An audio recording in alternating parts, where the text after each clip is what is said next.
Welcome, everybody, to tonight's special episode of True Believers. Before we get started, we are talking about Deadpool and Wolverine tonight, which means there is going to be explicit language. We are going to talk about sensitive subjects. If you have not seen this movie yet, you're one of the few people in the world who hasn't, apparently, if you go by the box office. Leave us, go watch the movie, come back, watch this on the Fandom Podcast Network YouTube channel, or listen to the podcast version of the Fandom Podcast Network podcast feed. But guys, we are going to have a great time tonight. With that, fuck you, Fox. We're going to Disneyland. Let's get this podcast started. Flame on.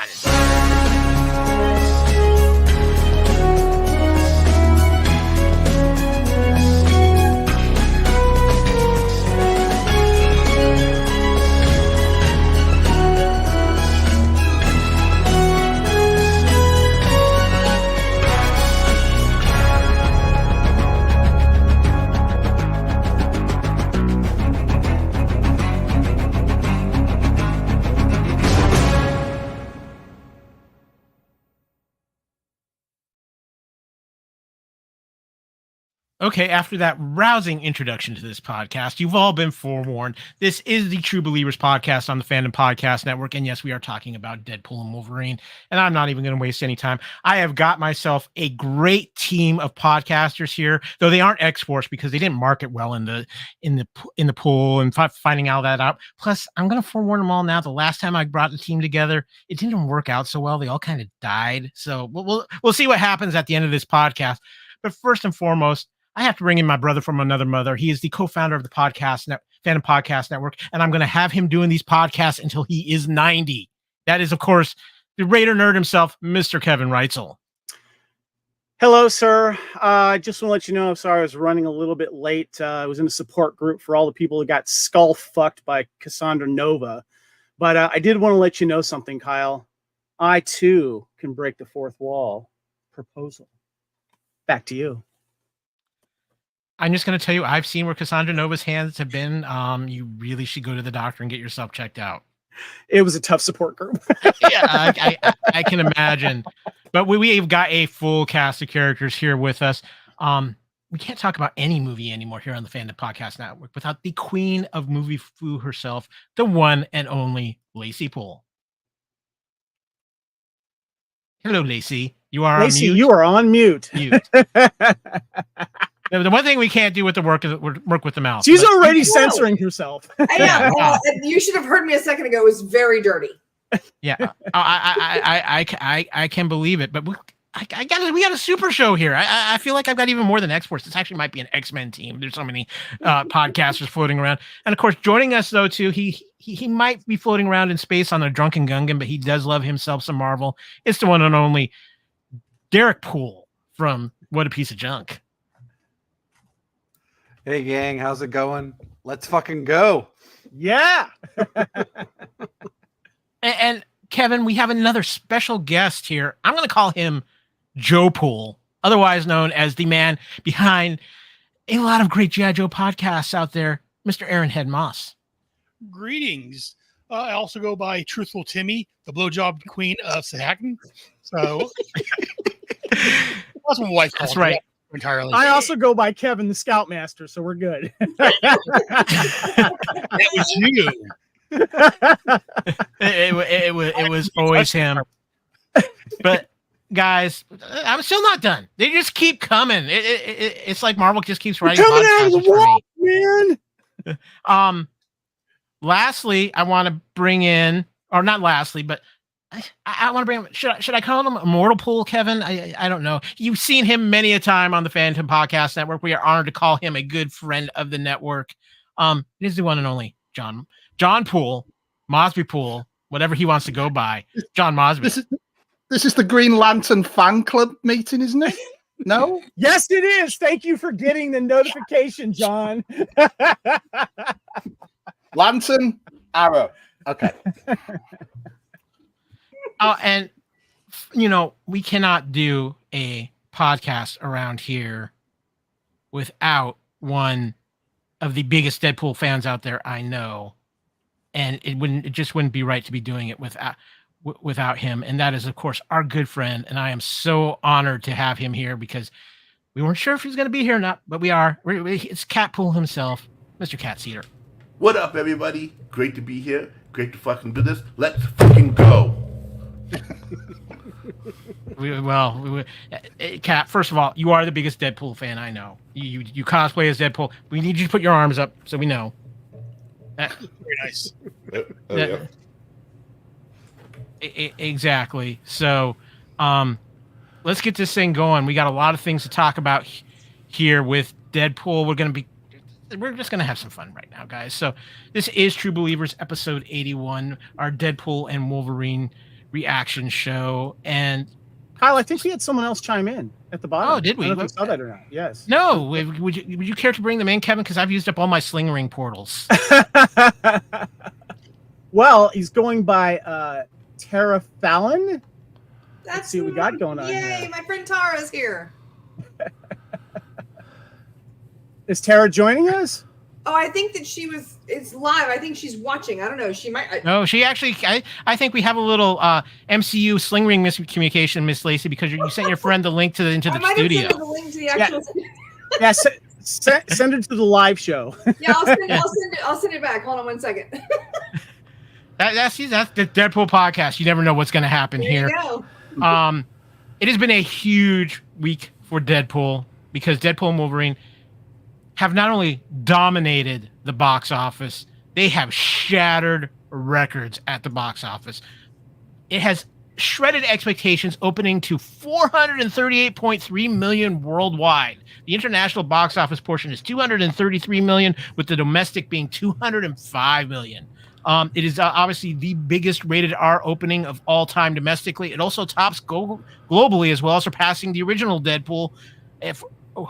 And it's just insane. As part of this too, because the records just don't stop, with the success of this film, the MCU has now surpassed $30 billion worldwide in total gross for all of their films. That is just insane. The overseas markets opened huge. It's just incredible. Germany, UK, Australia, Netherlands, Hong Kong, Taiwan all had huge openings of over 56% of this film dominating. Across Europe, Deadpool and Wolverine's grossed $94.5 million.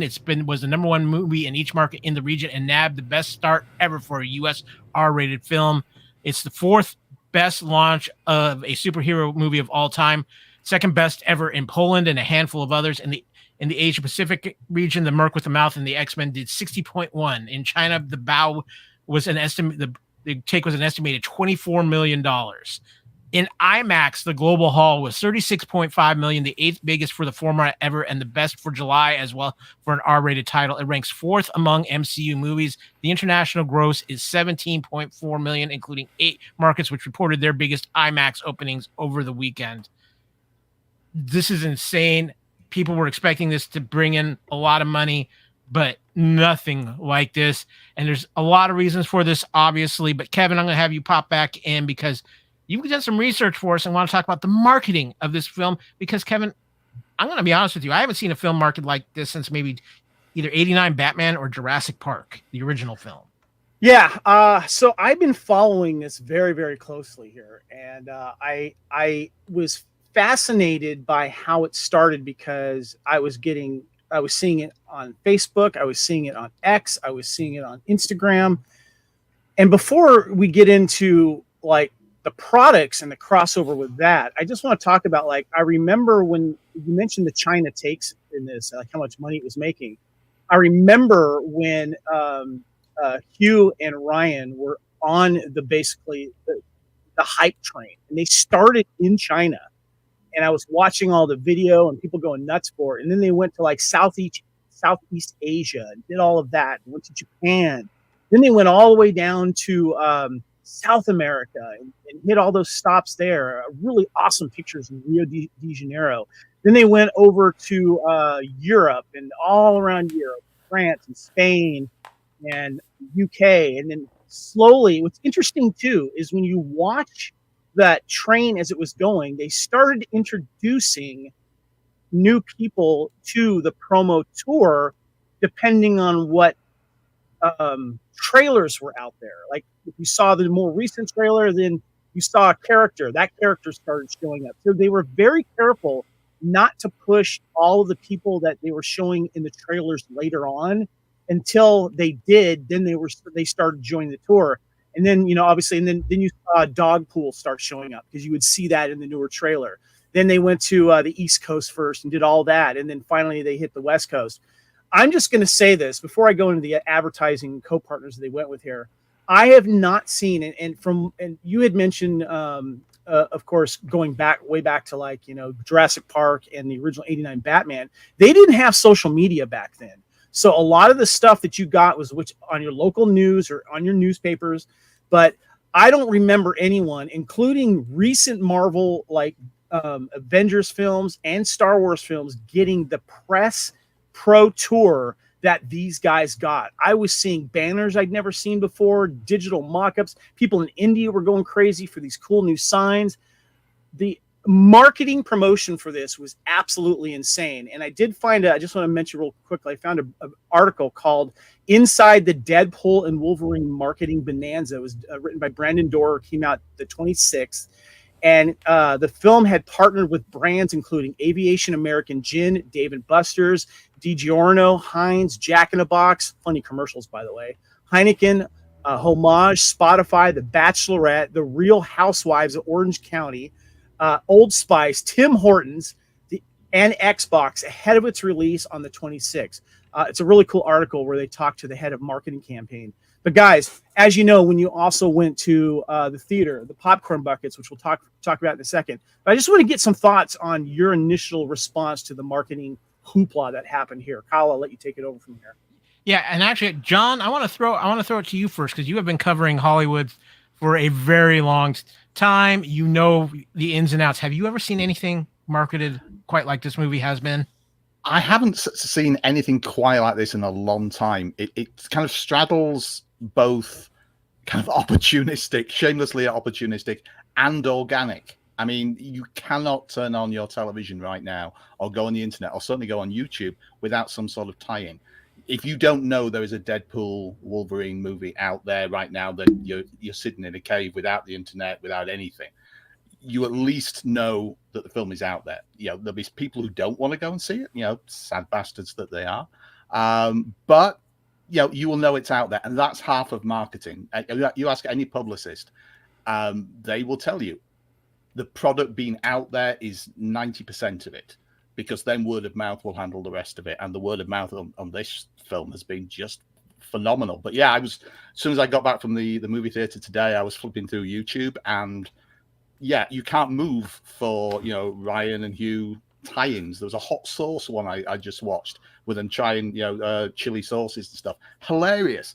But yeah, they're such a good double act that they can sell anything. And right now they're selling themselves. I think they've been selling a lot of gin and other things as well too during this. Kat, I'm gonna go to you because I mean, if it's Deadpool, you probably own it or or have it on your wish list. I mean, you can't turn around without seeing something in the store, in the marketing of this film. It's everywhere. Yeah, as John said, you turn on the TV, there it is. Facebook, there it is. It is all over the place. And Ryan Reynolds is amazing for what he does with this stuff. It is absolutely spot on everywhere. Him and his whole crew, they do an amazing job, and everything they've been doing is just phenomenal. Yeah. Aaron, you know a thing or two about marketing. Being a huge G.I. Joe fan, G.I. Joe is always, especially back in the 80s, was hugely marketed. I mean, I can't remember anything like this. This is just wild. Yeah, I haven't seen much marketing, but that's because I stay at home all the time. So I try not to go out. I work from home, so I watch everything on streaming, so I don't watch a lot of commercials. But even then, I've seen a few things here and there for it, and I didn't go out and look for any marketing for it because, again, I knew I was going to see this. This isn't like, do I want to see this or not? No, I knew I was going to see this. So, but yeah, so I haven't seen a lot of the marketing on it. But yeah, from what I've heard, it's fantastic. And yeah, like you said, back in the day, G.I. Joe, in fact, we're talking about that era right now where G.I. Joe, there was like 4 or 5 monthly books out, and it was just, this is just phenomenal. I mean, I don't know if I've seen anything like you were saying that compares to what they've done with Ryan Reynolds and Hugh Jackman hyping this up. And I see the occasional promo or commercial, whatever, with them on it. And my wife will show me things occasionally when she's on YouTube or whatever. But yeah, it's just fantastic.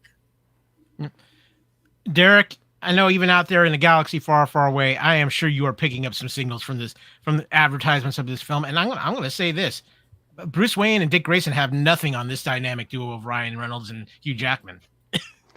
For sure. I would say about a month ago, I noticed that, the heavy marketing that this movie's gone. I mean, obviously it helps that Ryan and Hugh are huge best friends, right? And they get along so well.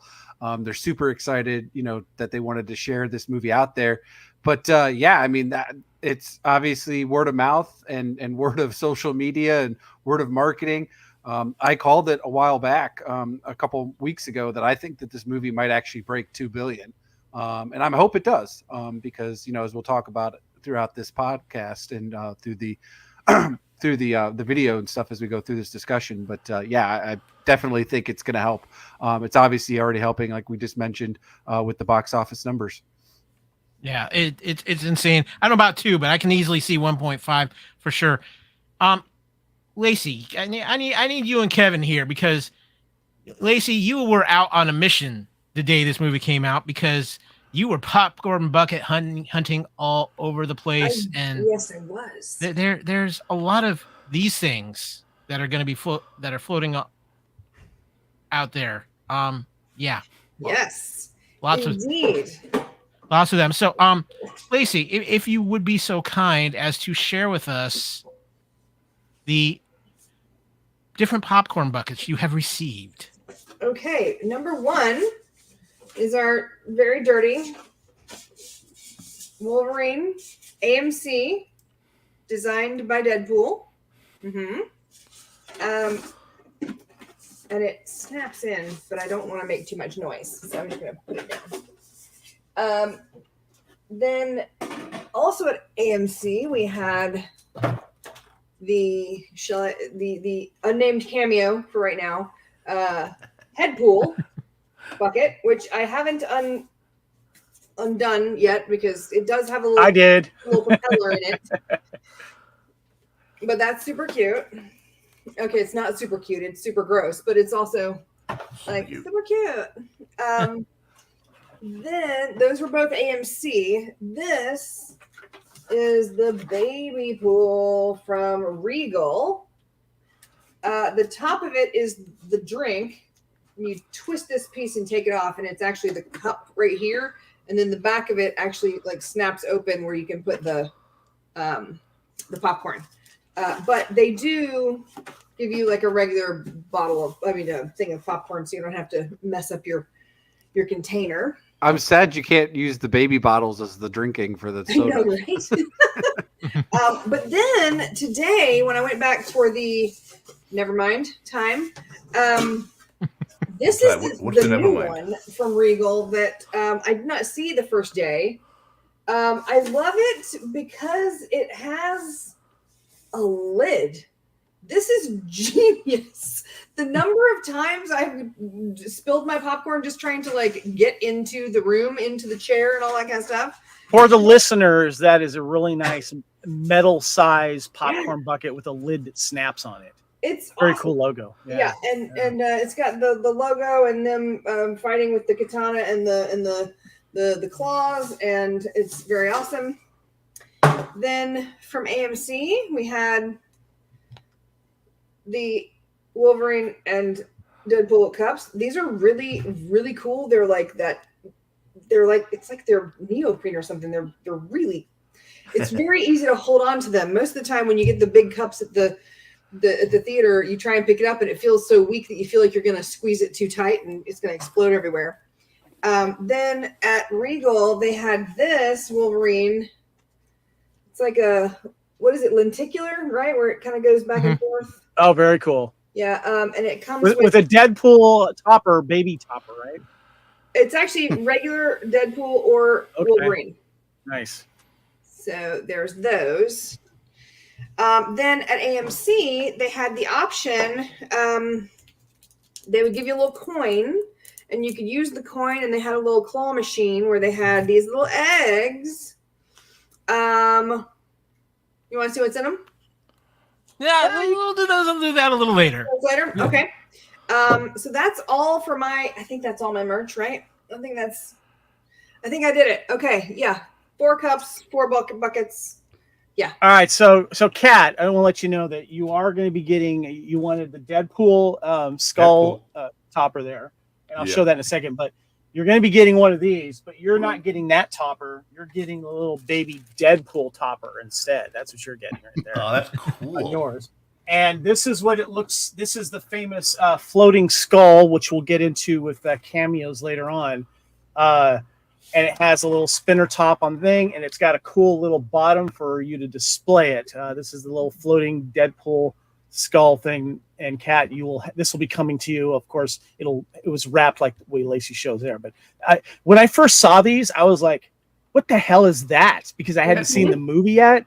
Right. But I'm like, I better freaking get it. And that's when I called you, Kat, and you're like, "Yeah, give me the Deadpool one." So yeah. But I also got there. I did get the of course the Wolverine one that of course designed by Deadpool. So I've got a question for the panel here and people that are watching this.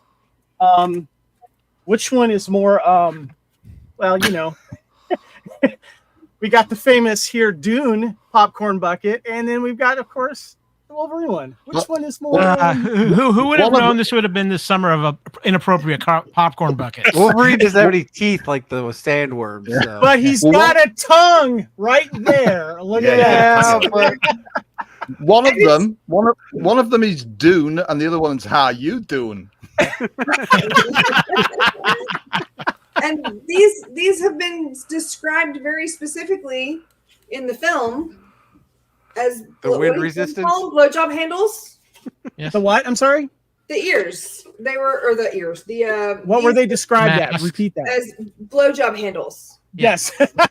Okay. Now, guys, there is another Deadpool. Couple other popcorn buckets apparently out there. There is a Deadpool. I think one of them's fake though. That one's got to be fake. That one's fake. Even still, just the concept of it. If you're listening, you need to watch that. Yeah. And again, you see where they went around the world and traveled, including Dogpool. So the marketing was just amazing in this. Just absolutely amazing. Yeah. But guys, just as a reminder, this is True Believers episode 81.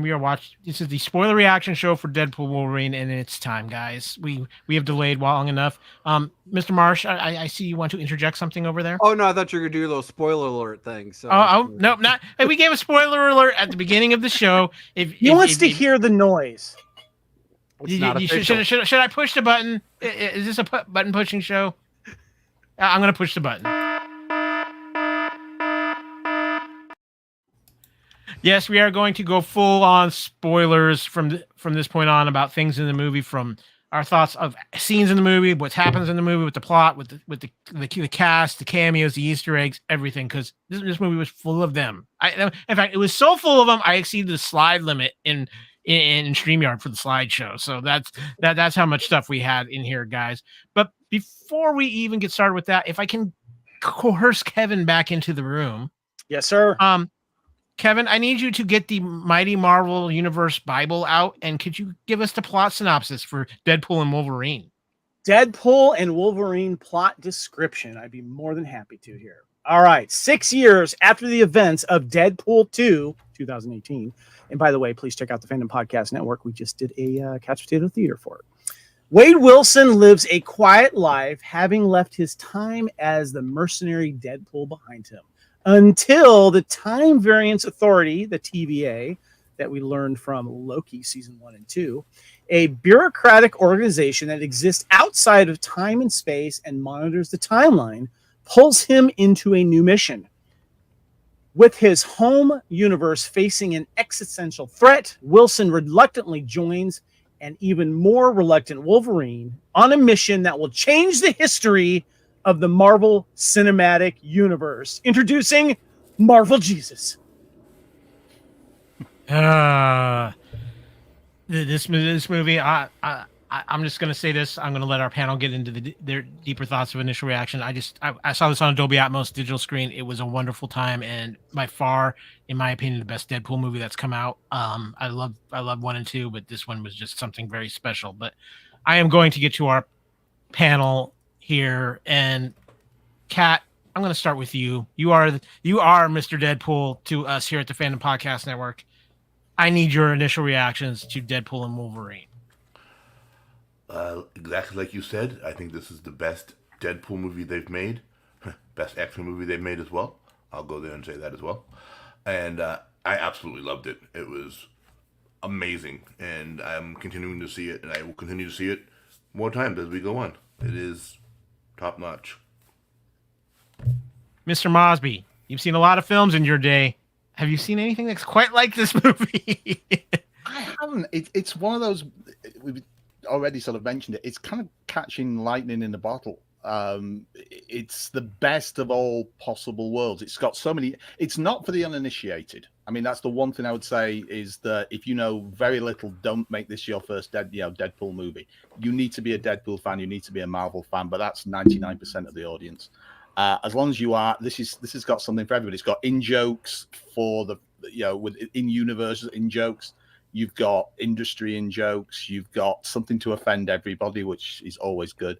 And it's quite clever, as well as being heartfelt and silly and funny. It's a wonderfully well put together package. Usually, there's films out there that do one thing very well, but don't do so well on the other stuff. But this, my first reaction, I only saw it a few hours ago with my wife, and we both said that was fun, and that is really the bottom line. It's a fun movie. Yes, it's a guilty pleasure, but yeah, I love the stuff that everybody will get, and you sit back and think it's quite cleverly. Oh, I bet nobody got that in joke. Well, of course, everybody probably did as well.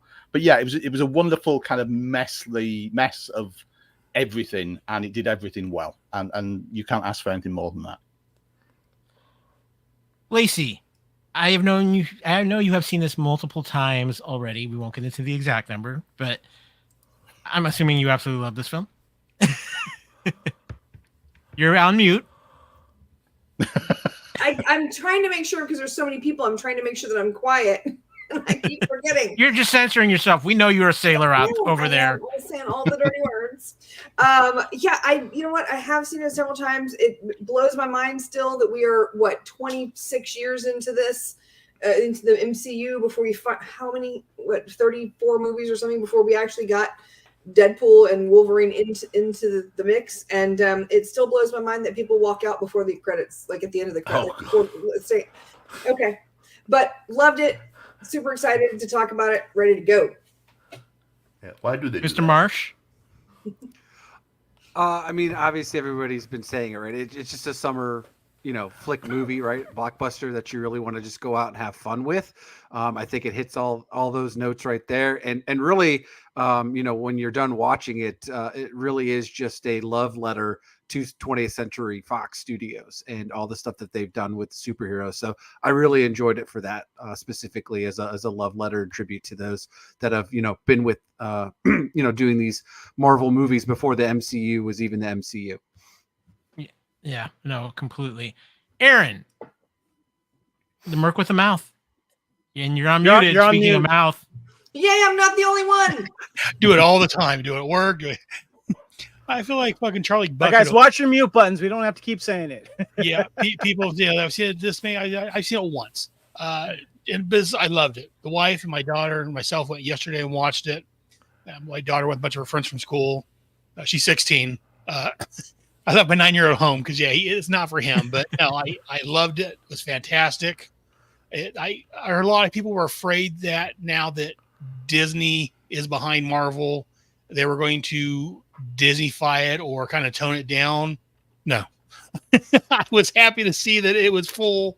It was full Deadpool. So fantastic. I loved it. I want to go see it again. It's a matter of time and money. But yeah, it was fantastic. I love it. Kevin, I think for the rest of the show, if there's any more mute things, the TVA might show up at somebody's door and there might be some pegging lessons involved. I'm just saying. Yes, Disney will let them know how it's done right and make sure it feels fine. Okay, Mr. Wright. So your initial reactions to Deadpool and Wolverine. Well, first of all, I planned ahead on this because my local theaters here, they suck. Metropolitan theaters, you know who you are.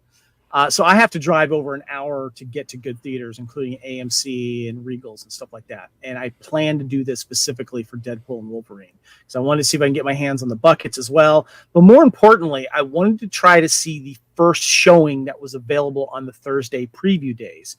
And the first showing, which I was completely fine with, was a 3:30 showing of a 3D version of the film.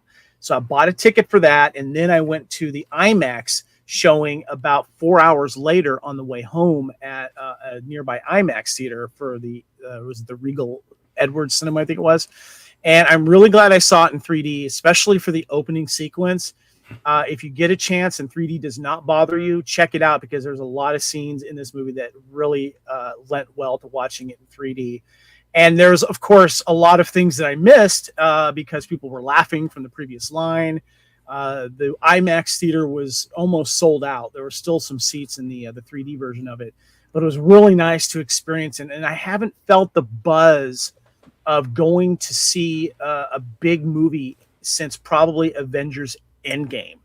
And I saw that in Vancouver, in a sold out show there.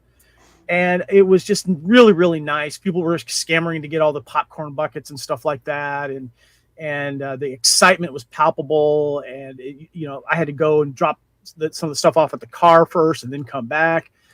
Absolutely enjoyed both shows. I'm still high on it. And I can't wait to go back and see it. Yeah, I think everybody's sentiments here are across the board. This is a phenomenal film. And this is something that's turned into something very special. And I'm so glad that I got everybody here to talk about it because we are just hitting the tip of the Deadpool Wolverine iceberg around here because it's time to talk about the cast.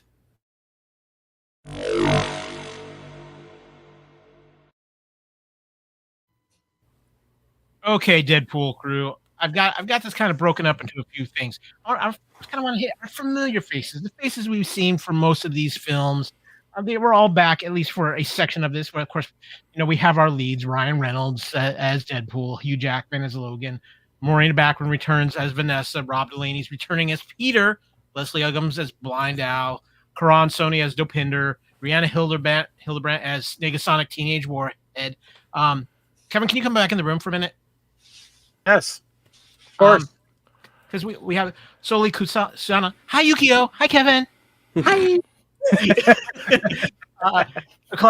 Stefan Kapchik is back as Colossus. Randall Reeder is back as Buck with no lines yet again. They made sure of that. And of course, Louis Tan, after a little Wade time manipulations, is back as Shatterstar. I don't remember that happening at the end of Deadpool 2. Did I miss something or did they just write that in? They probably just wrote that in just because it's. I'm Deadpool fine with it. He went back and saved. He went back and saved Peter at that section, so we just didn't see him save Shatterstar. Okay. Kat, all our familiar friends are back. They didn't get a lot of screen time in this one, but it was still good to see them. It was really fun, and Buck did have one line. What did they sneak? Did they sneak him in a line? Yeah, he stuck in a line. Oh, that's right. That's right. But one of the great things I loved about this was they took this cast, and even though they didn't have a lot of screen time in the movie, they really truly were the heart of the movie and Wade's family and his motivation to save his universe. And I think that was one of the better things I liked about this, John. What a great way to continue using the familiar faces. Yeah, I mean, the film's got a heart to it. It's like, as I was saying before, you can have comedies and they don't have any stakes to it, or you can have dramas and they're very, very serious, but they have no moments of levity. You have a film here where, okay, there's a X-rated, R-rated crack every few seconds, but you're right. The heart of the movie is this group. This is what he's fighting for. And the reference, even though they're only in a small book ending of the movie, they're referenced through quite a lot of it. This is the serious moment about why Wade is doing what he's doing. So yeah, I think they don't have a lot of screen time, but they are hugely important to the impetus, the momentum of the plot, which is great. I think it's good balance. I would be remiss, and I'm going to get everybody on this too. Ryan Reynolds and Hugh Jackman. I think personally, this is my favorite performance of Ryan Reynolds. I think this might be Hugh Jackman's best performance of Wolverine. I just kind of want to give everybody a chance here. And Aaron, I'll start with you. What did you think of our leads' performances in this film? Oh, fantastic. Yeah, no, Ryan Reynolds is Deadpool. And yeah, like you said, this is probably his best go at it. So, I mean, this is his fourth time talking about the first one that we're not going to talk about, but third time. His fifth. Yeah, because he played Deadpool and Blade Trinity. No, that's no. Nice try, Derek. Nice try, dude. That was not Deadpool. That's Cannibal. But and Ryan Reynolds, and I may get crucified for this, but yeah, Ryan Reynolds, from what I've seen, doesn't have a lot of range. Usually, he usually plays Ryan Reynolds, but Ryan Reynolds is Deadpool. So he does fantastic at it. And yeah, Hugh Jackman was wonderful at Wolverine, and I like he's playing the same character. Even in this film, they had several different versions of Wolverine show up, and it was hilarious the way he did each one, and it's just fantastic. They played off each other. And I've seen some of their videos of just them, not in the movie, but just, I guess they're friends and they're always playing off each other, and it's hilarious. So they work really well together. So I love it. Lacey, what about you? Your thoughts on our two leads? It starts so far back because they had, Hugh's been, he got a Guinness Book certificate for playing a superhero for the longest amount of time. Like that's literally just so long. And so starting and getting to where they are now, I think they embody these characters so well that it's just perfection at this point. Derek. I wouldn't say that it was Hugh Jackman's best performance of Wolverine. That to me still goes to his performance in Logan. But overall, though, I do appreciate Ryan Reynolds' Deadpool. It's almost to the same caliber of Robert Downey Jr. playing Tony Stark. And spoilers. Ryan Reynolds is Deadpool. So. But yeah, it's one of those things when you have it and it just is a character of passion to play it and they enjoy it. It gets your best work out of that actor or actress. And here it just, like I said, you can really appreciate the work that Ryan puts in, even into contributing to the writing portions of this. So and just him sticking with it, right? All these years, just think about that. Like I said, with Wolverine Origins, him playing it there and what his wanting to do it right and all that passion. We don't mention that. We don't talk about that. It gets bad. John, your thoughts on our leads in this? Yeah, what everybody said, they've honed themselves and these characters down to perfection now, to the point that they can do nice variations. I for one was legitimately, I loved Logan.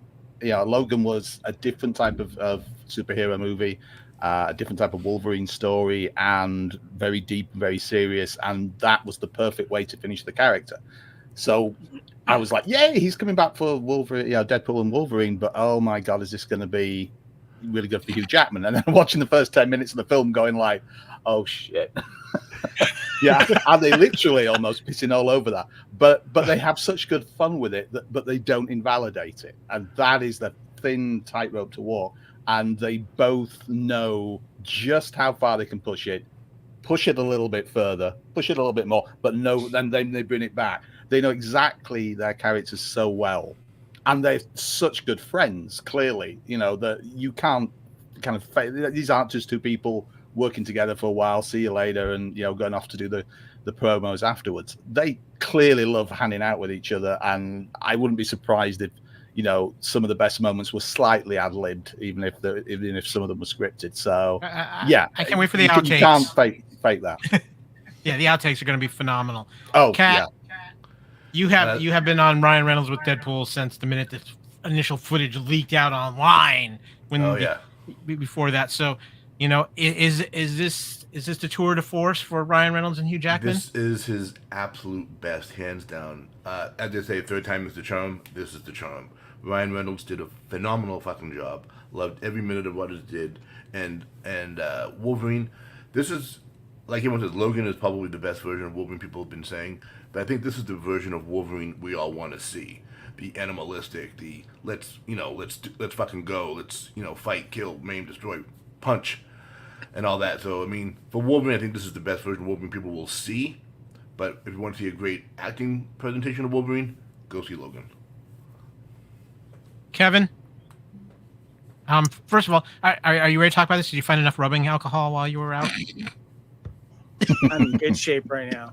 So I want to mention that before we knew anything about Deadpool Wolverine, there was 3 movie screen deaths that have never sit with me. Technically 4, but 2 were in the same movie. 3 movie screen deaths that just still don't sit with me today. Before the release or the announcement of Deadpool Wolverine. The first one was Shatner going out in Generations, Star Trek Generations. The way that happened. Still not fine with that. Still bugged by that. The second was in 2015, or 2017, 16, Luke Skywalker in The Last Jedi. The other one, soon after, was this movie right here, Logan, that you guys have already mentioned. I'm in the minority here. I know how good Hugh Jackman is in Logan, but I detested the ending of this film because 2 of the most wonderful and liked X-Men were put in shallow graves at the end of this film. And I've not been able to watch this movie. I own it. You'll notice. I have it. Also, the black and white film noir version. I have it here in my hand. But now, because I thought I would never see him again after this, he announced his retirement like literally a few weeks before Deadpool 1 came out. And 3 he's days. gone on record saying this. It was because of Deadpool 1 he started thinking about things again. And of course, he's friends with Ryan Reynolds for obvious reasons. But I could not sit with this film. I could not watch Logan again because it pisses me the fuck off the way that he went out, and also Professor X himself. I did not like that ending. I don't give a shit about, but it was so artistic and they're old and blah, blah, blah. Bullshit. It sucked ass. Now that he is back and we get to see the Wolverine that Kat mentioned that we all want to see in the outfit, slashing, kicking ass, being charismatic, and knowing that this was also mentioned in Deadpool 2. We saw him on the little spike thing going around, and the fact that we see him in this film digging up his grave in a very funny scene. This has redeemed this movie. I can now watch this film again, knowing that I have Hugh as Wolverine back in my life, and I want to take this movie so fucking seriously like everyone else has. Enjoy. What do you really think? You're welcome. There we go. Were you excited when Professor X came back again then? Since we got that in Multiverse of Madness. Yeah. So. I don't know. He still got kind of messed up in Multiverse of Madness. But you guys, we got a comic book movies, which means we got to have some bad guys. And I think we actually had a couple, at least one for sure, very interesting, maybe a little disgusting bad guy if she doesn't practice proper hygiene. But we had Emma Corrin as Cassandra Nova and Matthew McFadden as Mr. Paradox. I just want to say this real quick about the Cassandra Nova character, as far as nailing the origin and the backstory of Cassandra Nova and how this character is, because it's from the great Ellis run of Uncanny X-Men, or New X-Men as they called it. They nailed this to a T to this character. Emma Corrin did a phenomenal job with Cassandra Nova. Kat, I'm going to start with you because I know I want to know what your thoughts are on our villains with Mr. Paradox and Cassandra Nova. Cassandra needs to wash her hands. That's the first thing, because they've got to get dirty going through people's heads all the time. Like you said, they did a great job. They followed her origin from the comics pretty much to the T. Few variations, obviously, because movies got a movie and things like that. As for Mr. Paradox, I did read the She-Hulk comic that he appeared in, only to find out more about him when I released it. I don't want to say they didn't do a good job for him, but I think he could have been more of a elusive sort of like, I'm not really the bad guy, but I am the bad guy. But make him more like darker the way he was in the comic, where at least until he got spoilers killed in the issue as well. But they made him a good bad guy. So again, movie's got a movie. Derek, I know you're a comic reader as well. Did you read those initial X-Men comics with the Cassandra Nova story in it?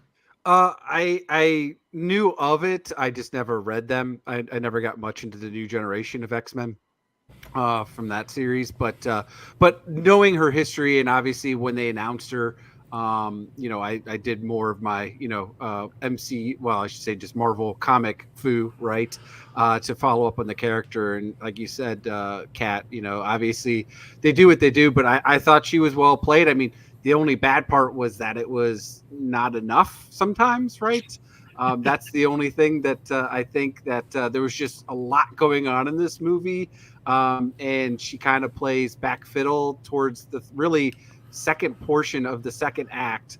And then really is only in that third, the last final third act. And that's okay. Nothing wrong with it, but it was almost, again, to the point where you couldn't take the villain too serious because the way it was, right?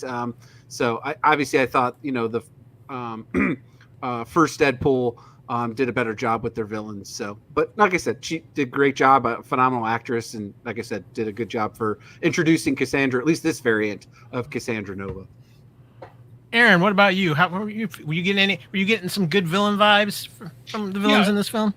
Yeah, I was reading the X-Men run at the time when Cassandra first appeared, and like the others have said, yeah, her origin is movie close to what she was in the comics. So I thought when I saw her come out, and they made you think with Xavier first, and she stood up, and we see it's Cassandra. I'm like, oh yes, because my wife's she likes X-Men, but she's not as familiar with it as I am, of course. But yeah, I thought she did fantastic. I'm not familiar with the other guy from the comic offhand.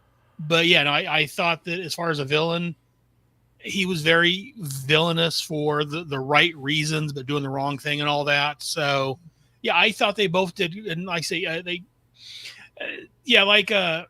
it was Derek was saying that, yeah, Cassandra, she had some time as a villain, then she kind of faded away. And then we went to the other guy, and then we came back to her. And I personally liked the way that, we kind of, left her for a little bit and then came back to her and went back and forth. So I thought they both did a great job as villains in the show. John, I honestly thought Emma Corrin's performance was pretty spot on for Cassandra Nova. And I think that one of the things I think Deadpool did pretty well with this movie was it almost at both points gave both Mr. Paradox and Cassandra Nova moments where it's like, are they going to turn it and be heroes now? And then nope, they fell right back into their own thing. No, Emma Corrin, they're really good in it. I knew the character a little bit, and it is one of those characters that you think, oh, this might not be done very well because it's very convoluted, it's complex, and all they really do is spend about 10 seconds doing the backstory. I think there's even a bit on screen where he goes, nice bit of exposition there. Very good that Emma Corrin gets some of the sort of inflections of Patrick Stewart without feeling like a slave to it. But does really well as an interesting, genuinely some scary visual effects there. With what she does with her hand and stuff with people. So I thought that was very good. Matthew McFadden, I've known about. I've never seen an episode of Succession, and I really should. But I've known his work way back as a British actor from when he did a series called Spooks, or MI5 as it was known in the US. And he was very good. He was in the first two series of that, a spy espionage thriller. So he's been, it's like a slow burn actor. He's been appearing in more and more and getting more and more kudos and more awards. And I loved him in this. He's kind of that insipid middle management guy that we've probably all met one person in our lives that we go, yeah, he reminds me of that person. And he plays it deliciously slimy. He's not evil as in wahaha. He's just just completely governed by himself and what he's gonna get out of it and surviving it. So yeah, I agree that some of the pacing, they would disappear for a while and then come back. But when you've got central characters, you know, like Wolverine and Deadpool, everybody else almost fades off a little bit. Yeah. So yeah, as villains, yeah, you've got one maniacal, one just serpentine, as it were. So The it's great. sniffling middle management type, they're always the worst. Yeah. Well, you knew they're villains because they're British. Yeah, I know.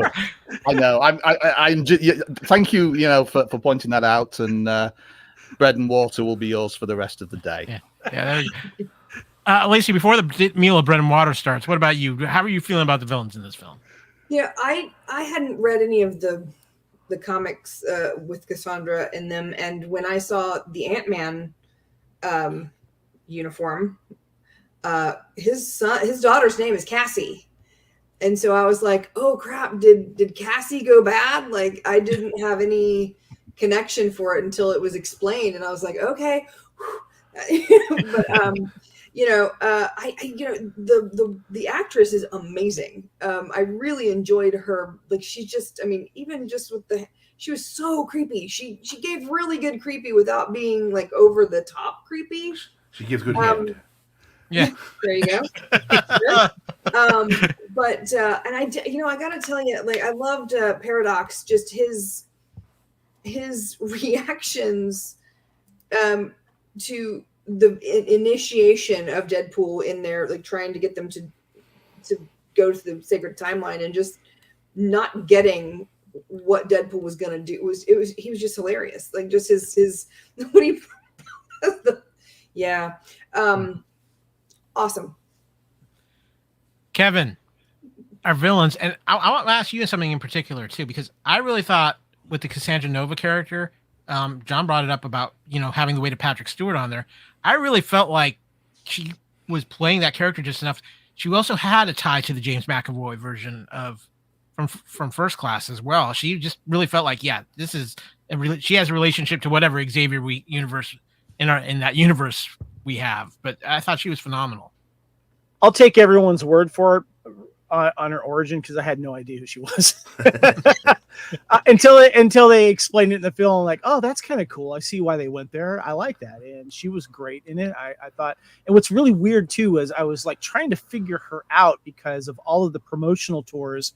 She started joining them at a certain time, and she was just like, Emma was just in these fantastic outfits. And if you can Google her appearance at Rio de Janeiro, because she's up at the top of that huge mountain with the big person putting their arms out. Jesus.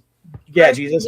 Yeah. Yeah, it is phenomenal. It's I'm just jealous I couldn't get a picture up there like that. And she's in this awesome dress. Just check it out. It's really, really cool. But I remember going like, okay, obviously she's the villain in this, but like, how's she gonna be? And she did not disappoint me. But to me, Matthew McFadden is Mr. Paradox. He was my favorite. I loved the way he was introduced. Come walk with me, and is setting everything up. And then like in the end, when like he's like, what the fuck is happening? What's happening in there in the basement, all that kind of stuff. I just thought he wasn't over the top overacting, because I'm reading his face, but he just was really entertaining as it turned out to be a villain for self-serving nature. I thought it was great. Okay, Kevin, I want you to stick around because it's time to talk about the true star of Deadpool, Dogpool, of course, played by the lovable Peggy the dog, Mary Poppins herself. Kat, I got to start with you here. I don't know what else to do here. I got to start with you. You got to start with me with the dog, huh? All right, yeah, cool. Well, it's Dogpool. For the Dogpool, I mean, I actually liked it. Would I want one of those? No, because I watched the few videos with Ryan Reynolds talking about how that tongue feels going down his throat and breathing. No. So you were a little jealous. I understand. Totally jealous, but I would never want one though. I'm good. I'll stick with the other four-legged creatures and cats. And where's Catpool? How come they didn't show him? But for the dog, for what they did, the purpose of the dog, and the whole look, spot on. I really loved it. Really funny. Really gross. Yeah. Kevin, I know you love your furry little animals. when I started seeing them on the promotional tour, and you started seeing it in the new trailers, and then Peggy the dog, who won England's or Britain's most ugliest dog competition. Yeah. I thought that was great because we used to have a dog here in Santa Barbara that kept winning the ugliest dog competition, and he was adorable, but he was ugly and adorable. And I love the scenes in the film with this dog, and I love the fact I'm a little jealous that she has an IMDb listing now, which is awesome, as Peggy the dog. And seeing Peggy the dog on the promotional tour has been wonderful. And honestly, how can you not like Deadpool more? He's an animal lover, and I love the scenes of Dogpool jumping up into his arms in slow motion. And, and like there's that scene too where he's like getting kissed by Deadpool, and you just look up at Wolverine, he's just like going, what the fuck? It's just great. Exactly. Awesome. And I love the fact the dog went on the promotional tour. So yeah. A quick shout out to our lethal malted one himself, Mr. Adam O'Brien. Thanks for hopping in the chat. What is up? I also want to give a shout out to Tara Poole. She's was saying Cassandra was amazing as well. So. Lacey, your thoughts on Dogpool? Okay. Okay. Well, like Kat, I did see the video, the thing of where they interviewed Hugh and Ryan about the dog, and he was talking about how they eventually had to keep putting things in his mouth to make the dog.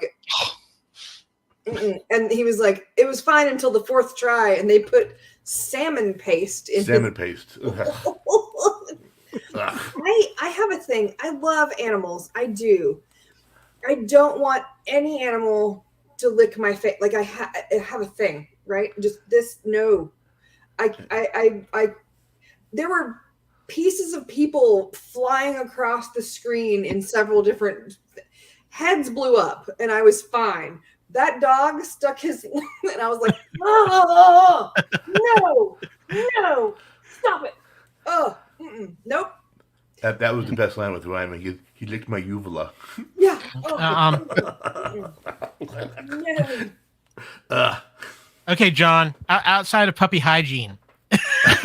First of all, I think it's very brave of Kevin to talk about his love of furry animals since the lawsuit was settled.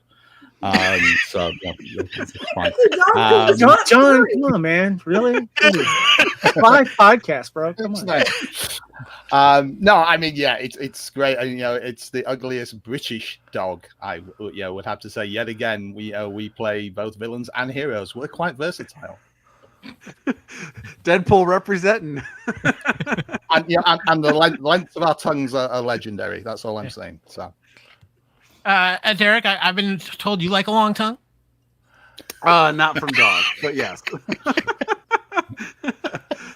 No, obviously, bless Peggy. I mean, she's world famous, right? Like you mentioned. I mean, she was, internet sensation a few years ago when she won that ugliest dog contest. But it warms my heart that they were able to make it work so well.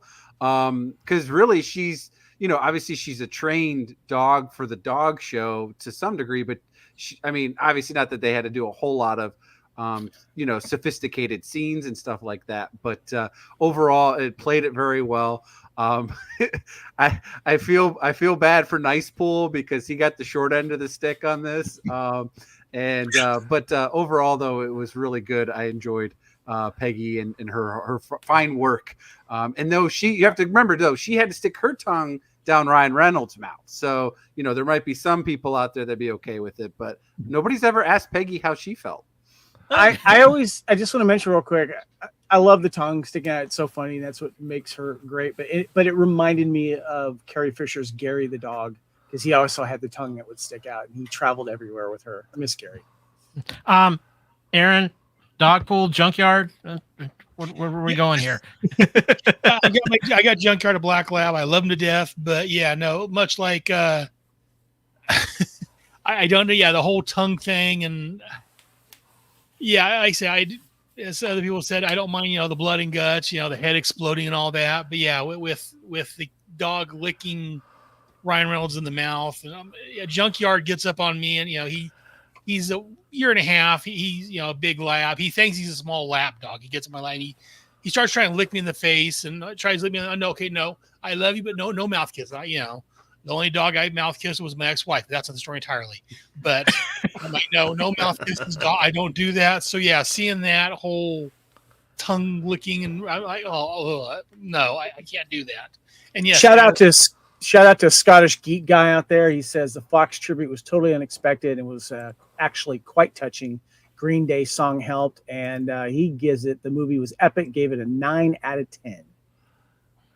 Very good. Well, it's time to get to the real meat of Deadpool, though, because we're going to talk about some cameos.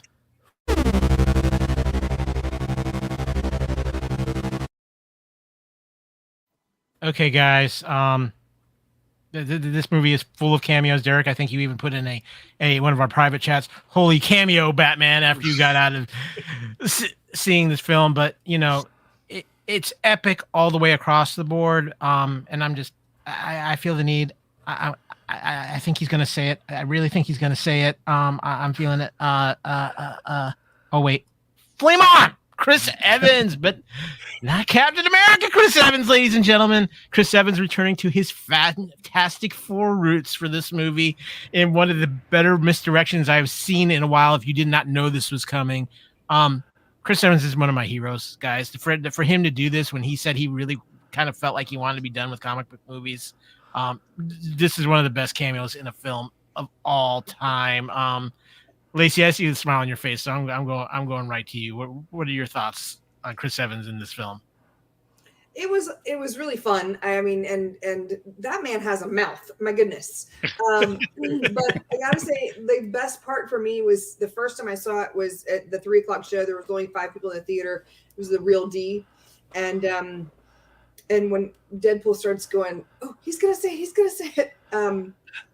The guy behind me was like, Cap, and I was like, Johnny Storm, and he goes, oh. I don't know if he was like bummed that it wasn't Captain America or if he was bummed that a chick noticed it, like the collar of the shirt, and he didn't. It was really funny, and he just went, oh, and then flame on. It was he was hilarious. The worst person to pit against Pyro. Hello, that was delightful. Just the I mean, just it was so great. It was so great. And then of course the post-credit scene, which I'm sure we'll talk about later, but absolutely.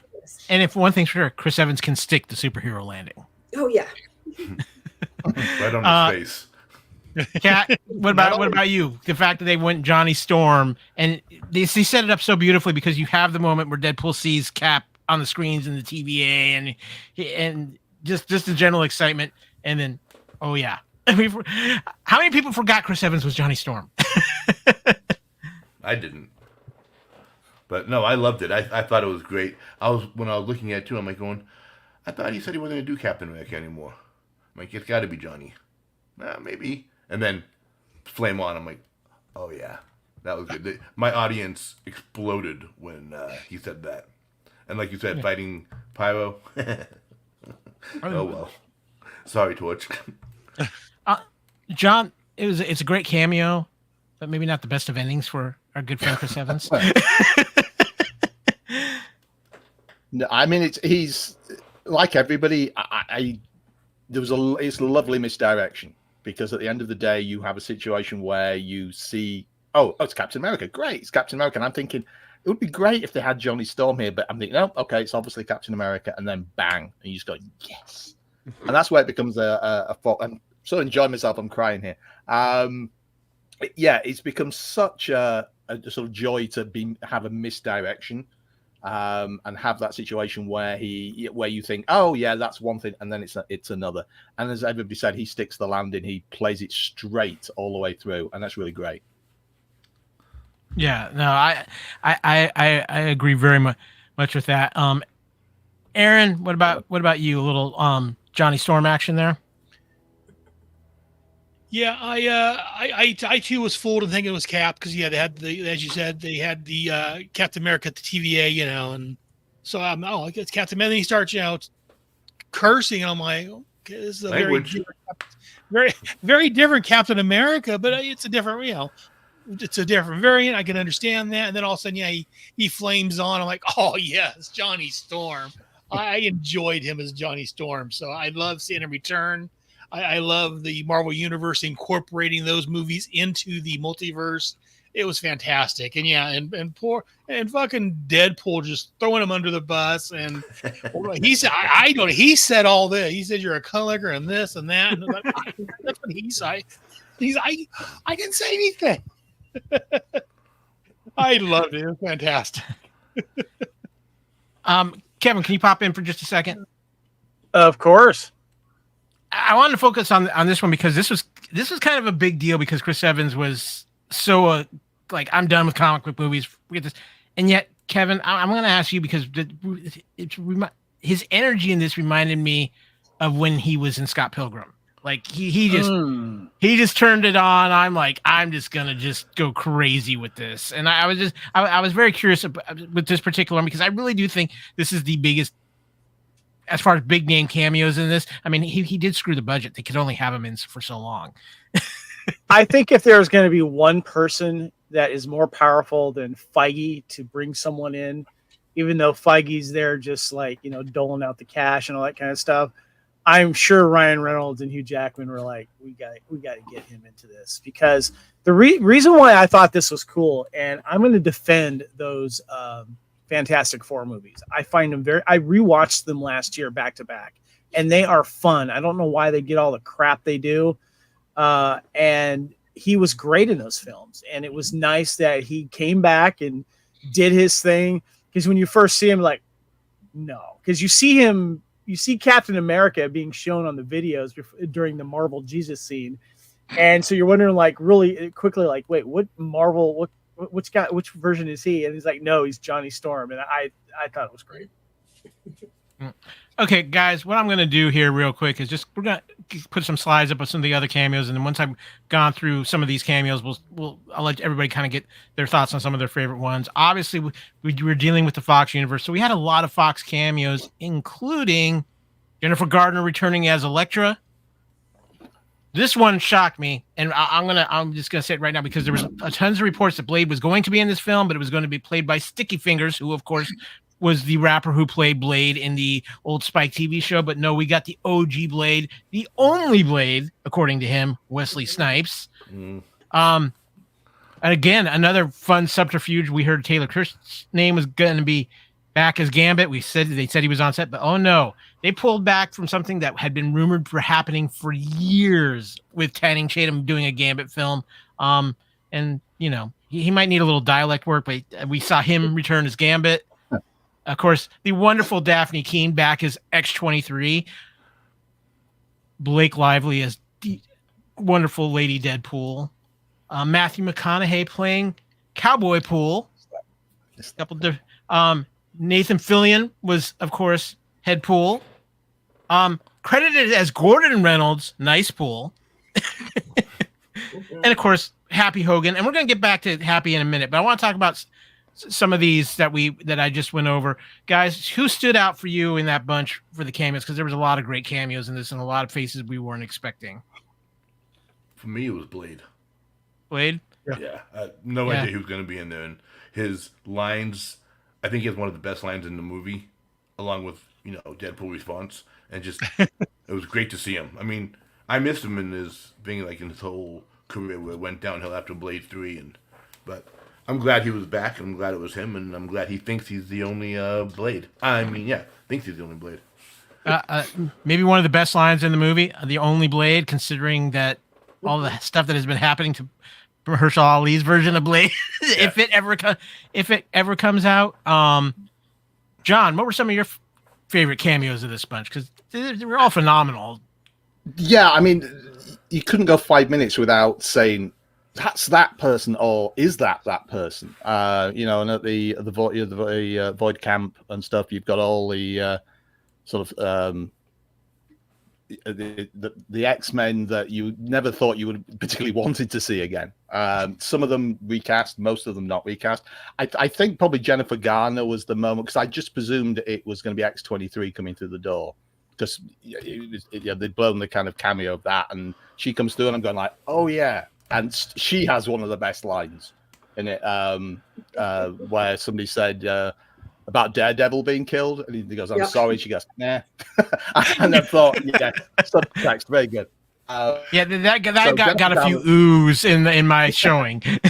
Yeah, but probably one of my favorites, but all of them, none of them were the kind of if they had lines, and there were more than one line, they were there for a reason, and that's kind of like, okay, there were a few, I didn't realize that it was Nathan Fillion doing that, or Matthew McConaughey. So those were two things. I didn't know Blake Lively was going to be doing stuff. But it's anybody who had more than one line was there for a reason. They had their little part to play in the plot, even if it was kind of manipulated in.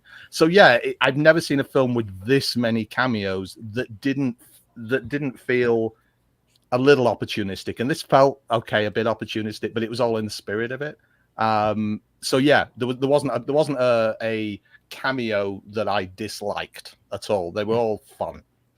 Okay, Lacey, I'm going to come to you next because Terrapul, shout out to Lacey for her Gambit, Taylor Kitsch, Dylan Panthers 33 jersey. Are you protesting Channing Tatum as Gambit? No, absolutely not. No, I did love Taylor Kitsch.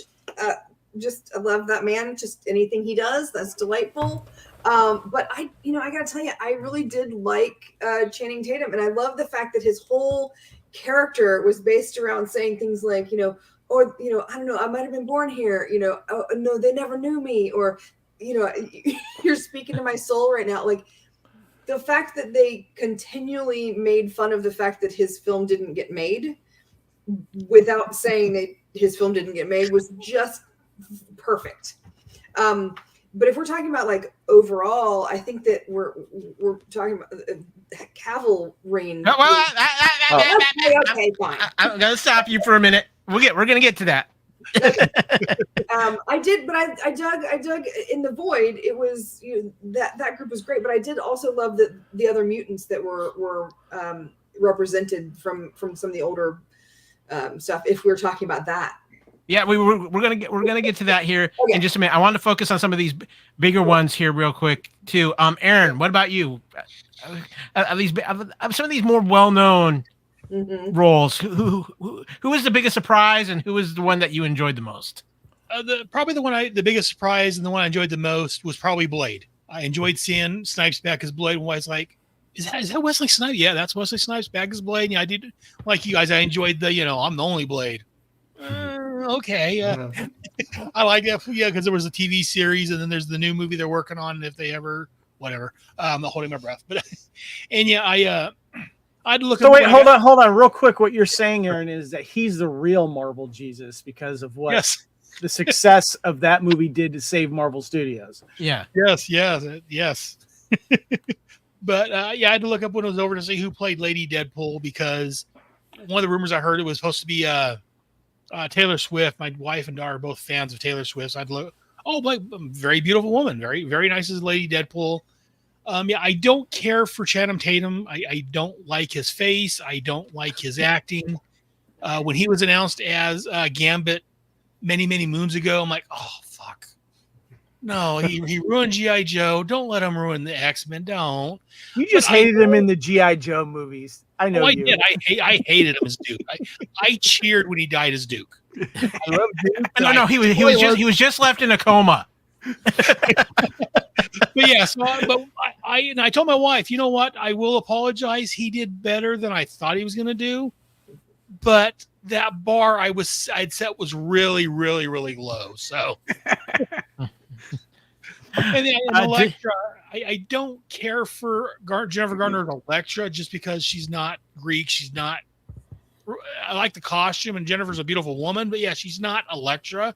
But I enjoyed seeing her in here because again, I like that they are referencing all these old movies and pulling them all in, and they're saying, even though this may, Elektra movie may have sucked, whatever. I took my son and saw it because he wanted to see it. But they still exist, and they're all a part of the Marvel, multiverse. So I love that. Derek, any of these in particular that either took you completely by shock or just you absolutely loved? Nothing took me by shock. Every time someone came out, right, I laughed or was like, haha, yeah, there we go. I laughed at the line where they were talking about the Punisher and how there was like 5 of them.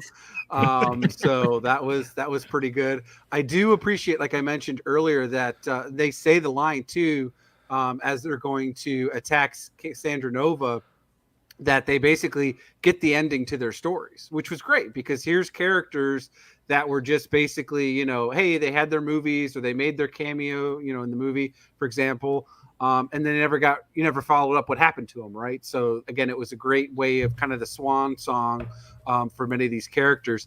I did have a few gripes though of cameos that didn't happen. The first was I told my wife would have been great had Nice Pool of Ryan Reynolds instead actually been Paul Rudd. I thought that would have been really good.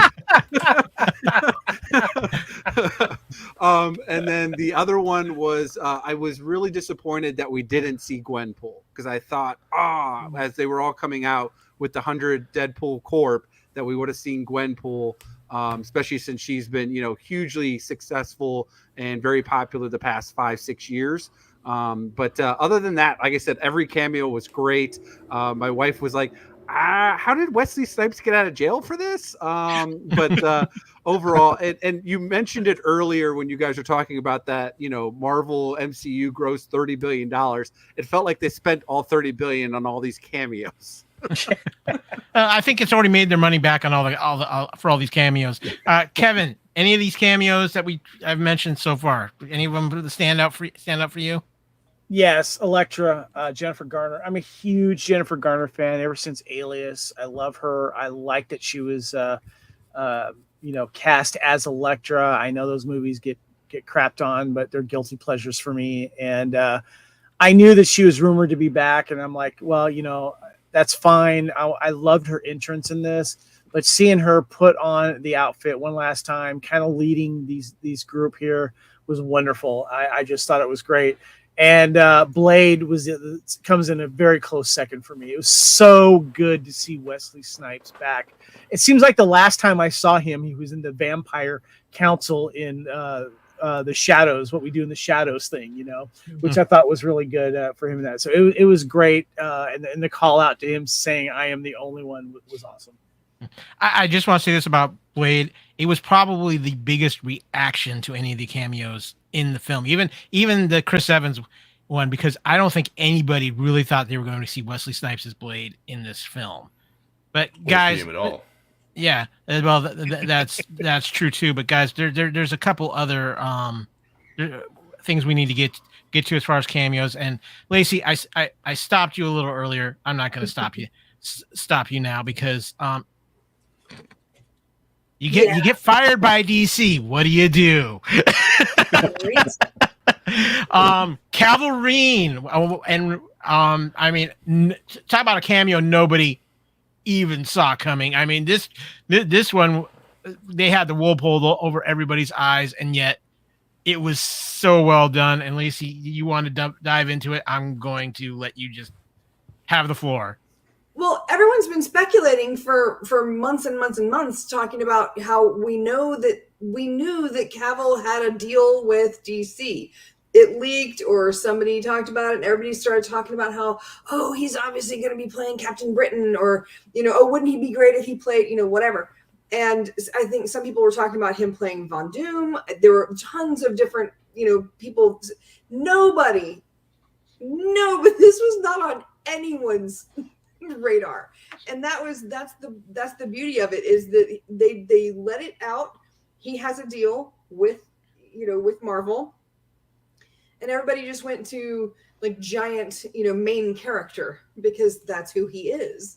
And I love the fact that he just sort of showed up for like a day, threw in the cigar, like did the snakes, like with the thing where he he did it in Mission Impossible first. The loading up his arms. Yeah, he loads his arms, and that was just so great. It was so perfect. And talk about perfect. If you're not watching this, you should watch it just for this shot. It's the perfect shot. I mean, it's the motorcycle. You've got the hair. You've got the smoke from the. I mean, it's tight jeans. Well, okay. Yes, Just say it. You got the ass. Come on, you got the Cavill ass. It's okay, Lacey. You can say it on this podcast. No, he's a gorgeous, gorgeous man. But I'm saying, like, just the every other cameo when we talked about the different Wolverines, they were all played by Hugh, and they all had interesting, kind of shots. But this, for me, had the composition where I was really expecting this was the last thing I was expecting for him to turn around and be Henry Cavill. So okay, so before we get to you guys like giving you a chance to talk about Henry Cavill, I just want to hit this real quick because there were so many Wolverines in this movie, and it was so great. Kevin, I know one of your favorites was comic accurate short Wolverine at 5'3".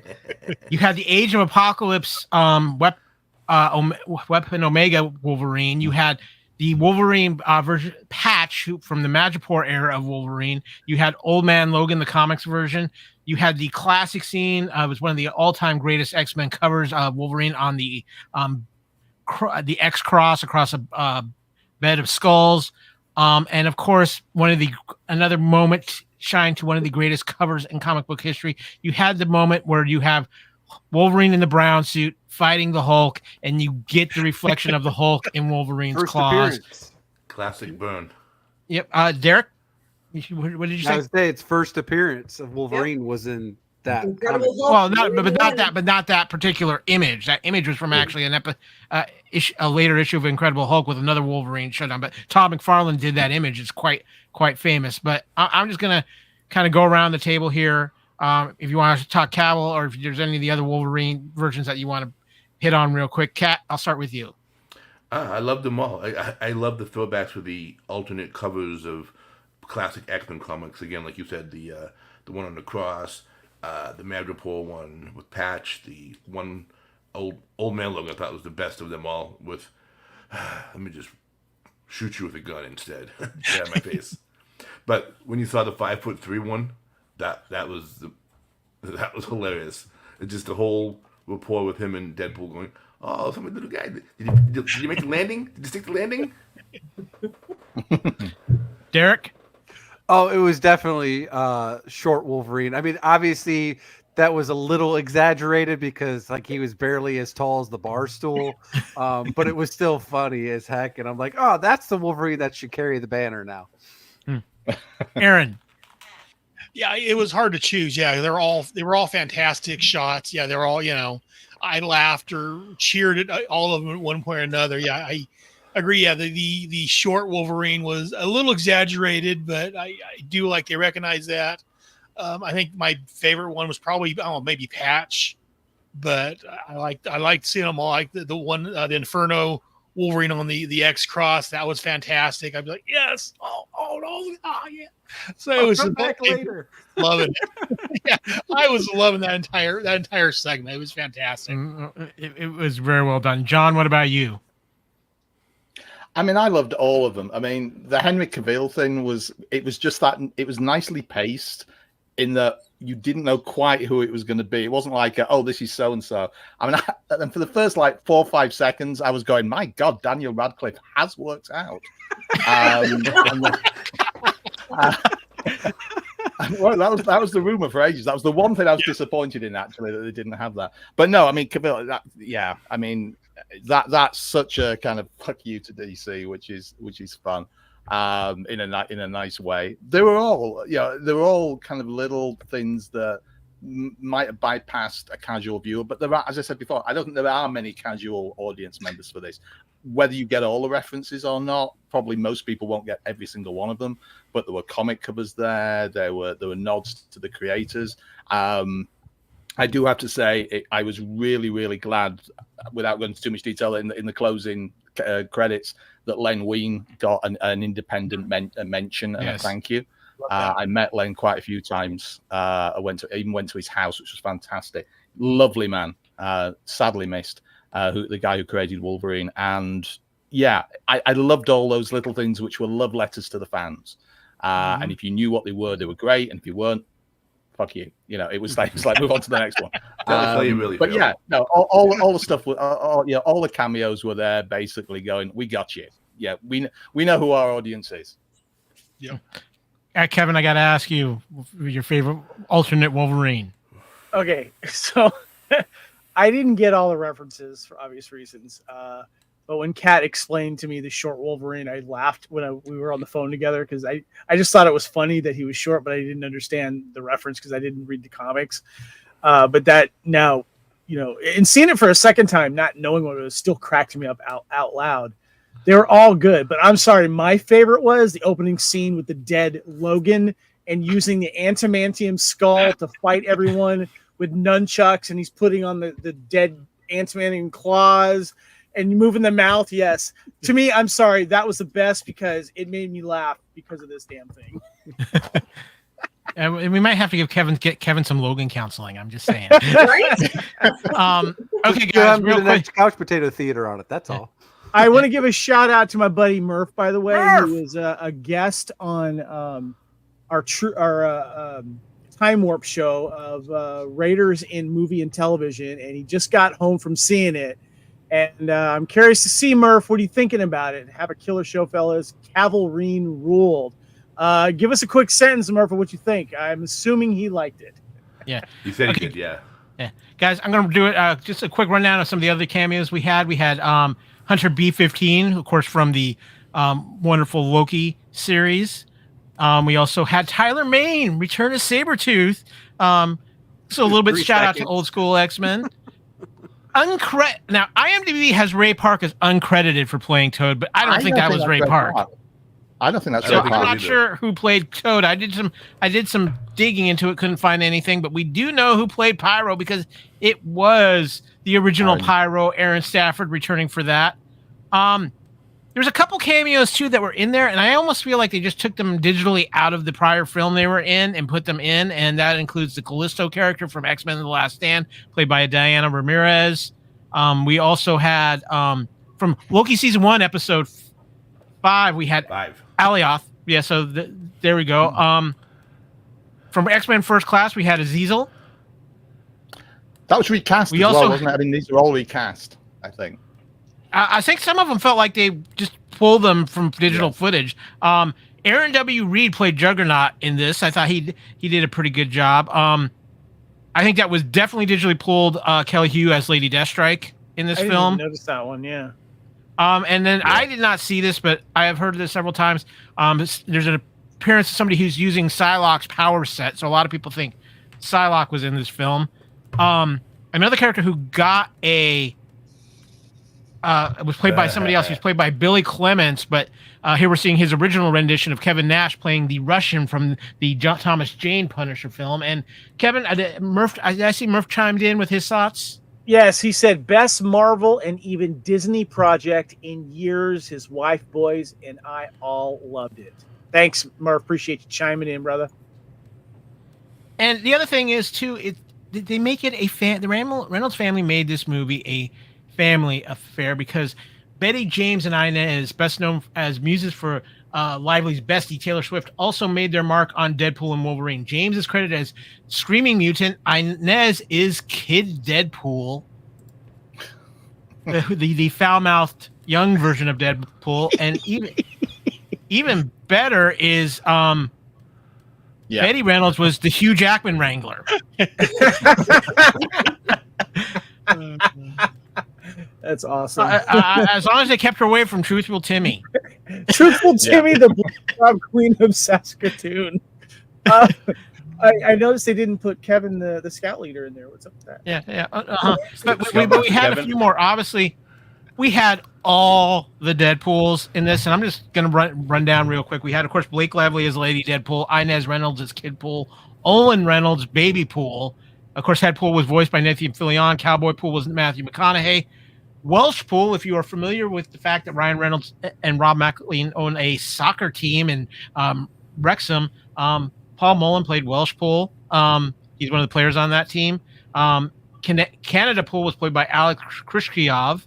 And Dance Pool, who was, of course, the Deadpool dancing to In Sync at the beginning of the film, was Nicholas Pauly. We also saw Deadpool 2099 with Tari Ronan Pool. Night Pool, Zen Pool, Golden Age Deadpool, Wing Deadpool, generic Deadpool, but in truth, the most popular Deadpool, Peter Poole. who definitely has something going on here with B-15. Can we please talk about Peter Poole's camel balls? Can we have like an hour discussion about this? That's Moose Knuckle. Moose knuckle, camel balls, whatever you want to call. I want to see this represented perfectly at Dragon Con, please. I need pictures. I just want to say, because someone was obviously fascinated other than me by this. So real quick, just to wrap up the cameos, and I'll give you guys a chance. Oh yes, the Honda Odyssey. I have a feeling Honda Odyssey sales might increase after this film. Murph says, and for the record, a Honda Odyssey fucks. That scene was hilarious. Guys, there's a couple others here I want to hit real quick. So we're not talking about his moose knuckle, moose camel ball. That's what he wants to hit real quick. Yeah. Ollie Seriously, Palmer. were these grapefruits down there? Well, B-15 obviously saw something there she wanted to prune. Maybe it really is. It's the suit. It helps enhancement. Yeah, exactly. Ollie Palmer, who's one of Ryan Reynolds' Wrexham players, also was in this movie. Is one of the bar patrons, and Rob McElhaney, who co-owns Wrexham with Ryan Reynolds, was one of the TVA agents. But Ryan Reynolds also had a little say about his partner, because he found out what movie theater his buddy Rob was going to go see this in, and sent a copy of the film that had his scene edited out. And that's what they played. So, guys, any of these other cameos that you just want to mention here? I'll just kind of go around the horn here. Derek, fire away. Like I said, it was a lot going on, and like I said, it was great stuff, and yeah, a lot of fun. John, same. Too many to mention. All of them worth it. Yeah, great. Lacey, I just want to know who the one, like there was one that was in like a circus collars, like a ringmaster kind of outfit. I want to know who that guy was. Is there like a ringmaster Deadpool cat? And who is the weird futuristic neon? 2099. Yeah, that's Deadpool 2099. Okay. I'm not sure about the clown one. I think that might have been something just as an inside joke for Ryan or Hugh maybe, because I don't recognize it in any of the comics that I've seen. Clown so, pool. I mean, it's possible that it could be somewhere. I could have missed it. But cool. Okay. That's just my guess. I'll blame Derek on that one for not knowing either. I just Aaron. loved that the Nathan Fillion's Headpool at one point during the fight, he ended up being a projectile to smack another Deadpool, which was really fun. Aaron, what about you? Any of the cameos that we haven't mentioned yet? They were all great. My favorite probably was Blake Lively as Lady Pool, just because, as Kevin says, hot. But Well, I mean, I'm just gonna say, when the Lady Pool's on the screen, I have 207 bones. amen. Thank you, Aaron, for that. And I think it was 208 when he watches Gossip Girl. Oh my gosh. But yeah, no, they were all great. But yeah, Blake Lively is my favorite just because, yeah, she's a beautiful woman and that suit fits her like a glove. I don't know. Literally. Oh, I think Tara figured it out. She said, wasn't it a nod to The Greatest Showman? I think it was, because they had a couple of those in this film. So, Kevin, what about you? Any of these other cameos you want to throw out real quick? Well, I didn't really know who was in it at the time, and it was Lacey that told me about the Nathan Fillion floating head one. So I'm going to go with that one because it's also the popcorn bucket. So yeah. Okay, guys. Well, we are done talking about some cameos here. So, let's talk about some Easter eggs, because this movie had a lot of Easter eggs.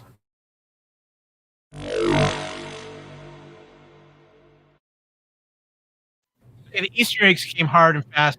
Maybe no one scene had more Easter eggs in it than the time in Happy Hogan's office, where we saw a lot of things, including the Captain America prototype shield from Iron Man 2, the original arc reactor, proof that Tony Stark has an heart, and the issue of Forbes that had Pepper Potts on the cover as well. There was also the Coulson Captain America card set, and a few other things that were floating around too. The Mark II Iron Man helmet, a picture of Tony Stark and Peter Parker together, covered by kids' Iron Man helmets, if you remember that reference from Iron Man 2, an Ultron Iron Man mask, the Iron Man Mark V briefcase from Iron Man 2, and a Stark Expo poster from 1943. Those are all things we found and saw in Happy Hogan's office, but there was a lot of other Easter eggs as well. The Fantastic Car was seen in this film. The Milano was in the background in a crash sequence in the Void. Of course, they used the Sentinel wig to get away from Cassandra the first time around. A couple things from Doctor Strange. We obviously saw the sling ring, but if you notice too, on Cassandra's desk there was a red cloak, and you see it move when Doctor Strange is mentioned. The speculation is that is whatever version of Strange that she came across and took out his cloak. So yeah, we had that. Paul Rudd finally aged. It's nice to know that he is not immortal. Asgard was seen from this. The ship used by the Black Order was seen in this. A helicarrier was crash landed, and one of my favorite things, the 20th Century Fox logo. Kyle, I want to mention what Murph says in the chat here, because I noticed this thing too. Is Tony Stark's perpetual art thing on the desk was dope. The one that keeps moving when he's trying to have the meaningful conversation with Pepper, and he tries to stop it. The thing that kept ticking back and forth, that thing that kept going. Yeah, I know exactly what you're talking about. Yeah. So yeah, Murph for noticing. Good call out, Murph, because I noticed that too. And of course, too, one of my favorite things, we got some thwips. We did have a Spider-Man involvement in this, even if it wasn't seeing one of the Spider-Men on screen. We also had a Chitauri skeleton in the Void. One of the people working for Cassandra was driving the Tony Stark hot rod in this film. Deadpool's chimichanga truck was also in the Void, as was Moon Knight's ice cream van. We saw the statue from Mount Wondigo, or from Multiverse of Madness. And of course, Deadpool did wake up in the Hulk's bed from Thor Ragnarok. And finally, guys, if you look back behind there, one of my favorites of the Easter eggs, Liefeld's feet. Of course, if you are a comic book fan and you are a fan of Rob Liefeld, who is one of the creators of Deadpool, he has a thing about drawing feet really disproportionate to everybody else's bodies. Kat, I'm gonna let you come in. You missed two fun what do you call them? Easter eggs. Not spoilers, I guess. Easter eggs. One was Baron Zemo's car was in there.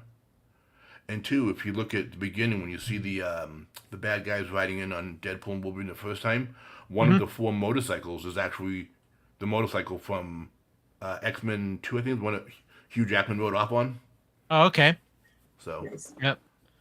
So there you go. So, guys, I'm just going to kind of go around to you as far as the Easter eggs go. Which ones may have stood out for you, Derek? Just the whole Mad Max theme. I mean, Murph just mentioned it, but that was my favorite because, right before you see the vehicles come on, Deadpool or Ryan Reynolds goes, "Yeah, it's another IP we can't afford," and then they still do it anyways. Murph says, "How about all the Mad Max references? That was fantastic." John, what about you? Any of the Easter eggs stand out for you? I mean, again, as everybody's saying, all of them, I think. They came so thick and fast and stuff that by the time you went, oh, that was funny, there's another one coming along. And they were all done, again, with a little bit of meaning, a little bit of pathos, not just a one-line ha-ha, but actually like, oh, that reference, a little bit of cleverness.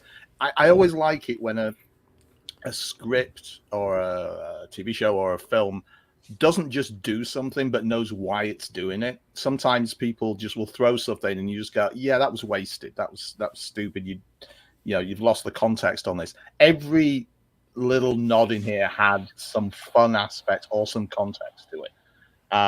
There was a reason everything was in. Occasionally it might have just been a background ha-ha, but a majority of the stuff was there for a reason that people would go, that's there because of that. And they sometimes Easter eggs distract if you don't know what they were, and you just go, I obviously missed something here. I knew that I must have missed a few things here, but it didn't bother me too much because I was smarmy enough to go, oh, I know what that means. I bet other people don't. And again, obviously most people do, but almost everything there was there for a reason. And I liked the fact that somebody had thought about it before. Aaron, what about you as far as Easter eggs? Oh, they were all great. My favorite two was probably either Liefeld feet. Again, I had to explain to my wife about that one, or the Fantastic Car. Those are probably my favorite two cameos in there. But yeah, they were all great. And yeah, I think I may have missed some of them just because there was, like others have said, there was so much coming at you that, I think I missed a couple of the things in there. But overall, yeah, they were all great. But yeah, those two are my favorite. Liefeld's just feet and the Fantastic Car cameo. Yeah, those were good. Lacey, what about you? Any of the Easter eggs grab you? I just during the interview, the very beginning with Happy, I just the whole office, I just spent the second and third time I watched it, I just sort of sat there looking at all the different, there's this Tony Stark, proof that he has a heart, which is, super sweet. But honestly, I think that my favorite piece of historical MCU is the fact that they used the Ant-Man suit, the big Ant-Man suit, as the villain's lair. It was kind of fun. No, I think that was very fun. Murph says nitpicky, but would love to have seen Cage's Ghost Rider. Good call. Yeah, that's one that I would have liked to seen a Nick Cage cameo in this. Yep. But guys, we're gonna get into our next thing, and we're gonna talk about our favorite. Hold on, I want to chime in with the Easter egg thing. Sorry, Kyle. Okay, no. I have three. Two of them were in Happy Hogan's office. The one was the perpetual little thing that we mentioned earlier that Murph put out. But I'm a huge fan of the Iron Man suit and the briefcase from Iron Man 2. Absolutely loved that scene in that movie as well. But my other favorite too was in the Void. I love seeing the busted 20th Century Fox logo. I just because even though they made fun of the whole thing, they paid a wonderful tribute to it during the credits. But seeing the logo, I was like, "Yeah, it was fantastic." Yeah, I completely agree with you, and I agree with you on the briefcase too, Kevin. That was one of my favorite things that was in there. They just did a phenomenal job with it, with so many things. But guys, as we continue on, let's time to talk about our favorite moments in Deadpool and Wolverine. Okay, guys, I'm just gonna go. I've got some here, but I'm gonna before I even run some of them down, I'm gonna give each of you a chance to talk about a couple of your favorite scenes, a couple of your favorite moments, maybe things we haven't hit on yet about this film. Kat, I'm gonna start with you. Give me some of your favorite moments from this film that maybe we haven't hit on. We've already hit on the Blade one. We hit on the one with the Deadpool core coming through the portal. I really, even though it was like shaky like that, I loved when Cassandra was playing with Paradox's head and her things were going through and moving around, and that was just really cool. But really, I mean, everything at the beginning fight scene, then going into the, let me take you back again like they did in the first one. All the shout-outs that I liked from the new one to like old ones, like when he says "wait," which is a shout back to the first movie. He goes "wait." So all of it. I mean, everything. The movie was phenomenal. I mean, I could tell you the whole movie and just keep saying this and this and this, but we've touched on most of them already. And then again, the Cassandra Nova one was probably one of my favorite, just creepy kind of scenes that was really cool looking. Murph says, Wolvie putting on the winged mask. Our theater cheered. Yeah, that was a big moment in my theater as well. Derek, what about you? What about some of the moments maybe we haven't talked about, or what were some of your favorite moments in the film? I just the action sequences we haven't even talked about, right? So you got all the great stuff, specifically when you got, two good moments between Wolverine and Deadpool, but really just at the end when you get the two of them fighting the whole Deadpool corp.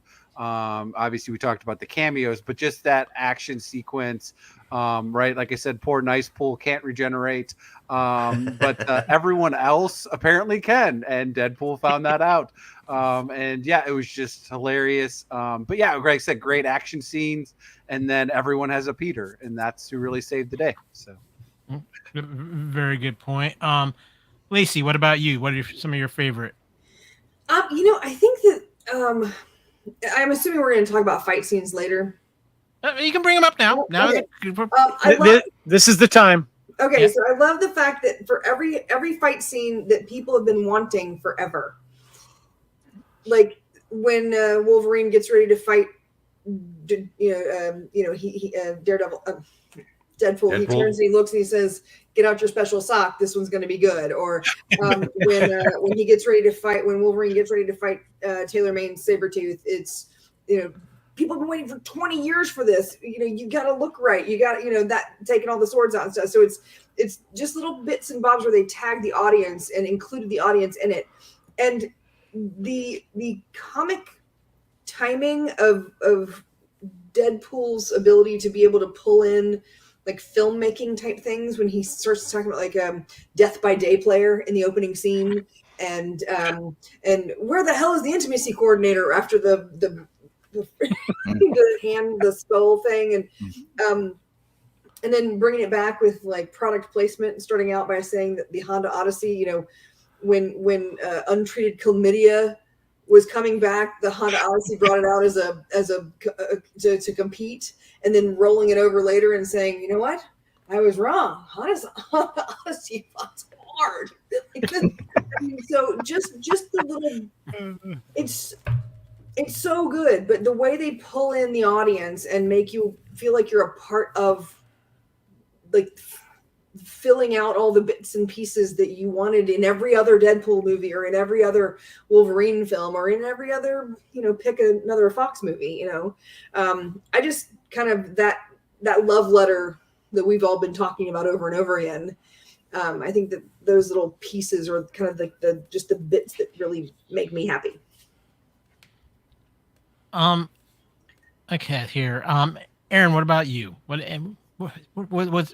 something we haven't talked about? What are some of your favorite moments from the film? Don't know if there's anything we haven't talked about that. I mean, because we've talked in between, what we actually talked about and what, Lacey has said and Kat said earlier. I mean, this was a love letter to everything that's came before, as we talked about previously. I mean, I love, that's probably my favorite thing, I think, is all the tie-ins, all the cameos.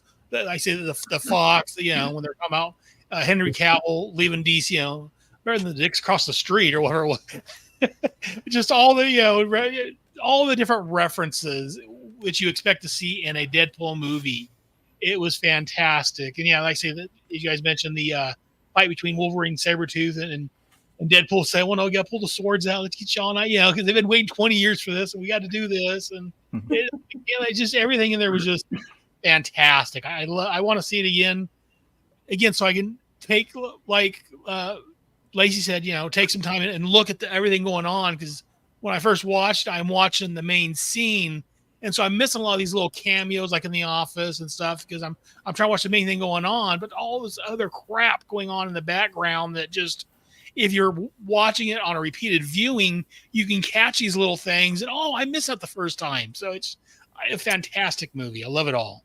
Murph chimed in saying, how sweet was it when Deadpool pulled his swords out of Wolvie so he looked nice before the fight. And he also says, for us old school comic readers, seeing Wolvie in full costume was perfection, especially since all the early movies shied away from the traditional costumes. And that's the thing I was going to say. Sorry. Yeah, I when they showed him the costume, the only thing it's missing is the mask. But yeah, all right, I can live with that. And then he puts the mask on. I'm like, oh, yes, I had to pull my sock out, and I had to take, a few minutes. Anyways, the theater wasn't happy. I was asked to never come back to the Maya. I don't know. Yeah, anyways. Shout out really quick to Alex Autry, who said that having Wolverine put the mask on was his white pants moment. Yeah. Nice. There we go. John, what about you? Anything we haven't hit on or something you want to bring up as one of your favorite moments? Yeah, all the action sequences were great. I do get the feeling, that quite seriously, that probably Ryan Reynolds, Hugh, and Sean, and everybody connected with it had a checklist of going, right, if this is going to be, our swan song of it, let's just put everything we want in this. And it must have required a lot of cooperation and a lot of kind of wish lists that nobody thought they were going to get, or bucket lists. But everybody came together, to make sure it worked. So you've got fantastic action sequences, R-rated action sequences. You've got the dramatic moments that work as well.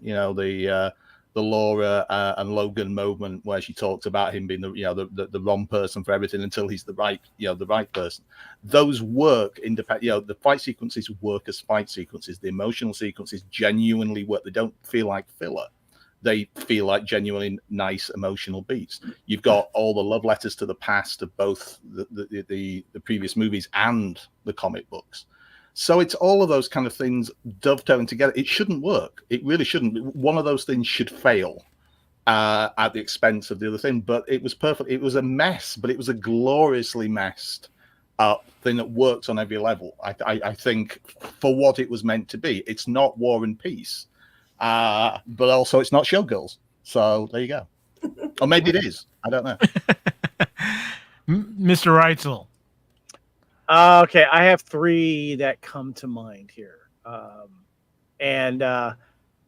The going up against the Deadpools was just totally entertaining, especially when they were just hacking and slashing away through the bus, and that in the lead up to it with Nice Pool and Lady Pool and Uzis and all that, it was just absolutely great.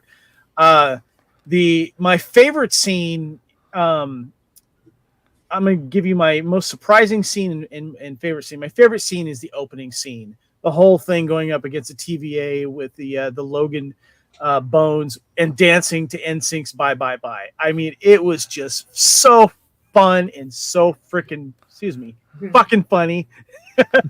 And but the scene that I think really deserves, you guys were talking about Wolverine or Hugh in acting, and like, yes, he's best in Logan.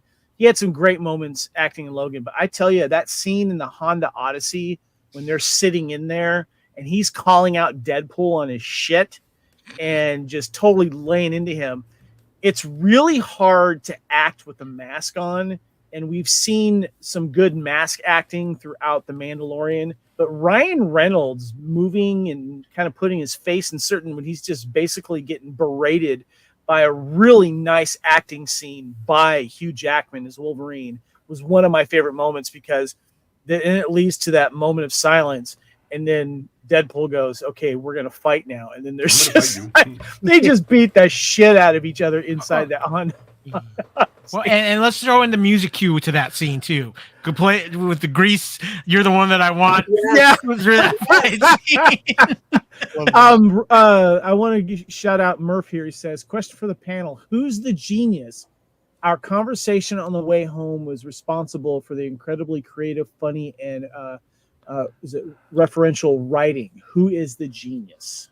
That would be Ryan Reynolds. Yeah. I mean, in the very first one, he ended up getting a co-writing credit just because he was so, he ad-libbed so much on set. And then during the writer's strike, he was talking about how he was bummed that he wasn't able to think up ideas for Deadpool because he was supporting the writer's strike. So he literally didn't want to write anything down.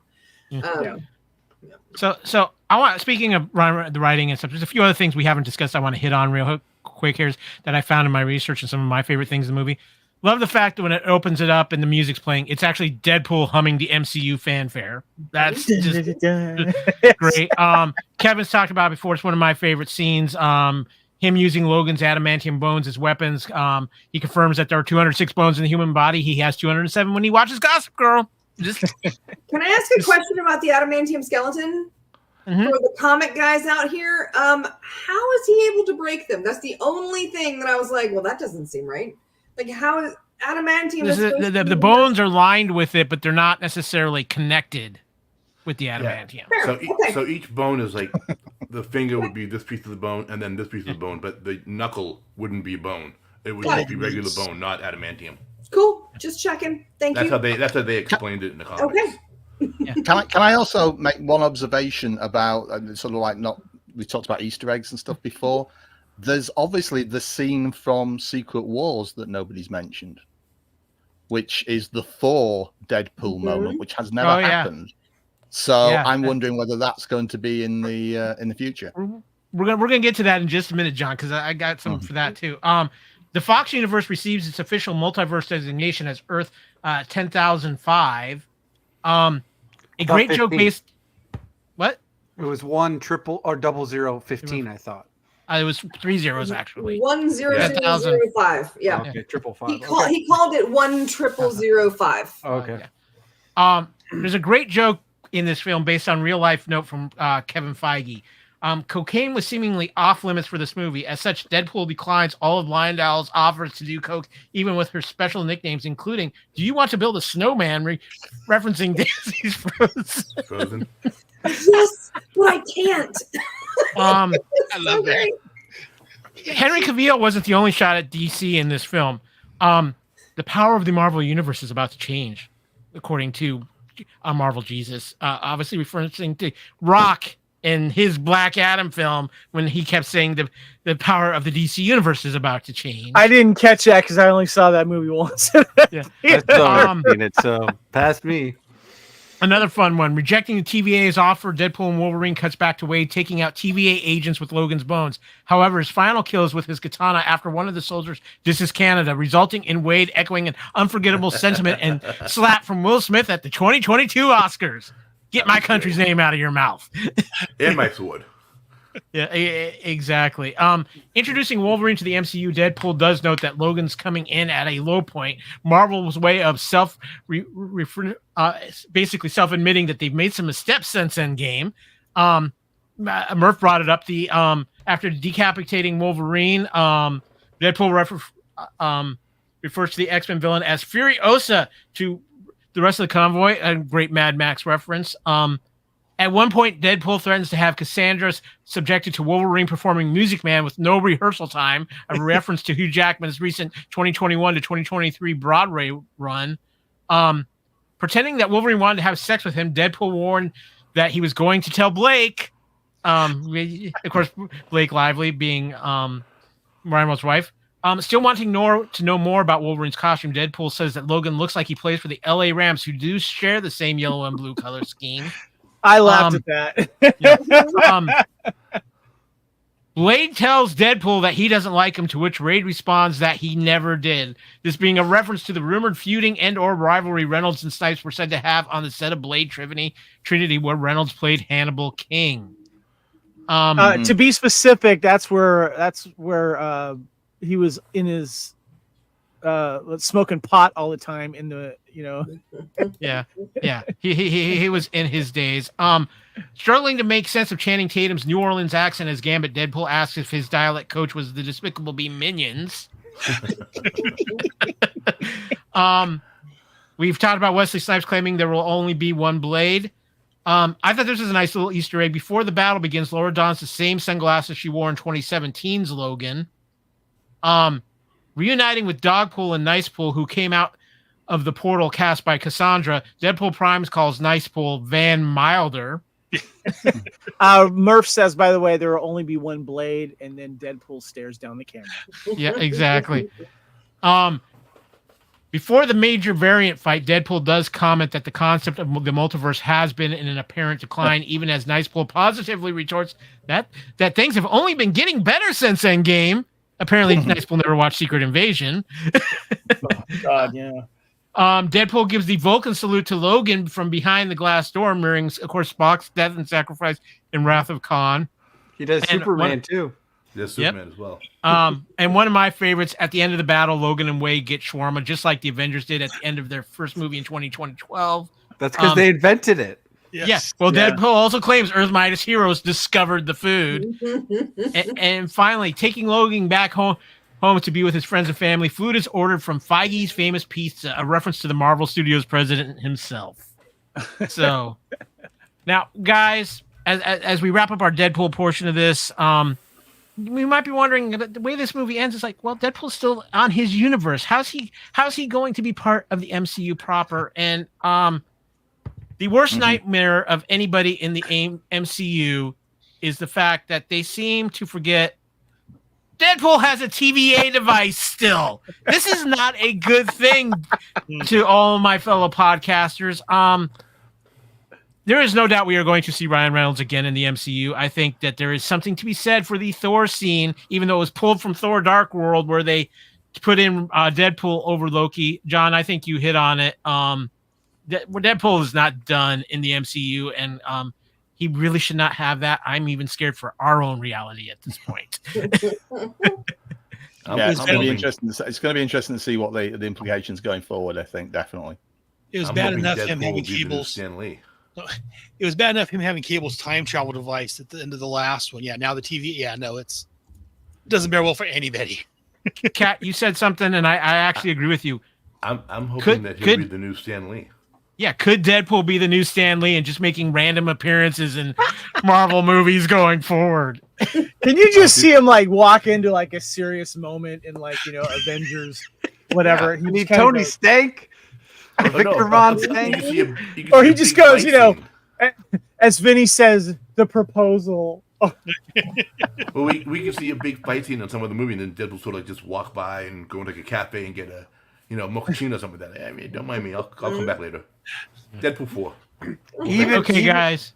I would say even if Ryan Reynolds and to some degree Hugh Jackman, but most likely Ryan Reynolds, even if you wanted to end it, now that Disney sees how much money this is going to make, they're going to pull a Grogu and make them rewrite him back into it. So it doesn't really matter. So yes, Ryan Reynolds Deadpool is going to return. Oh yeah, absolutely. Yeah. Well, speaking of the future of the MCU, guys.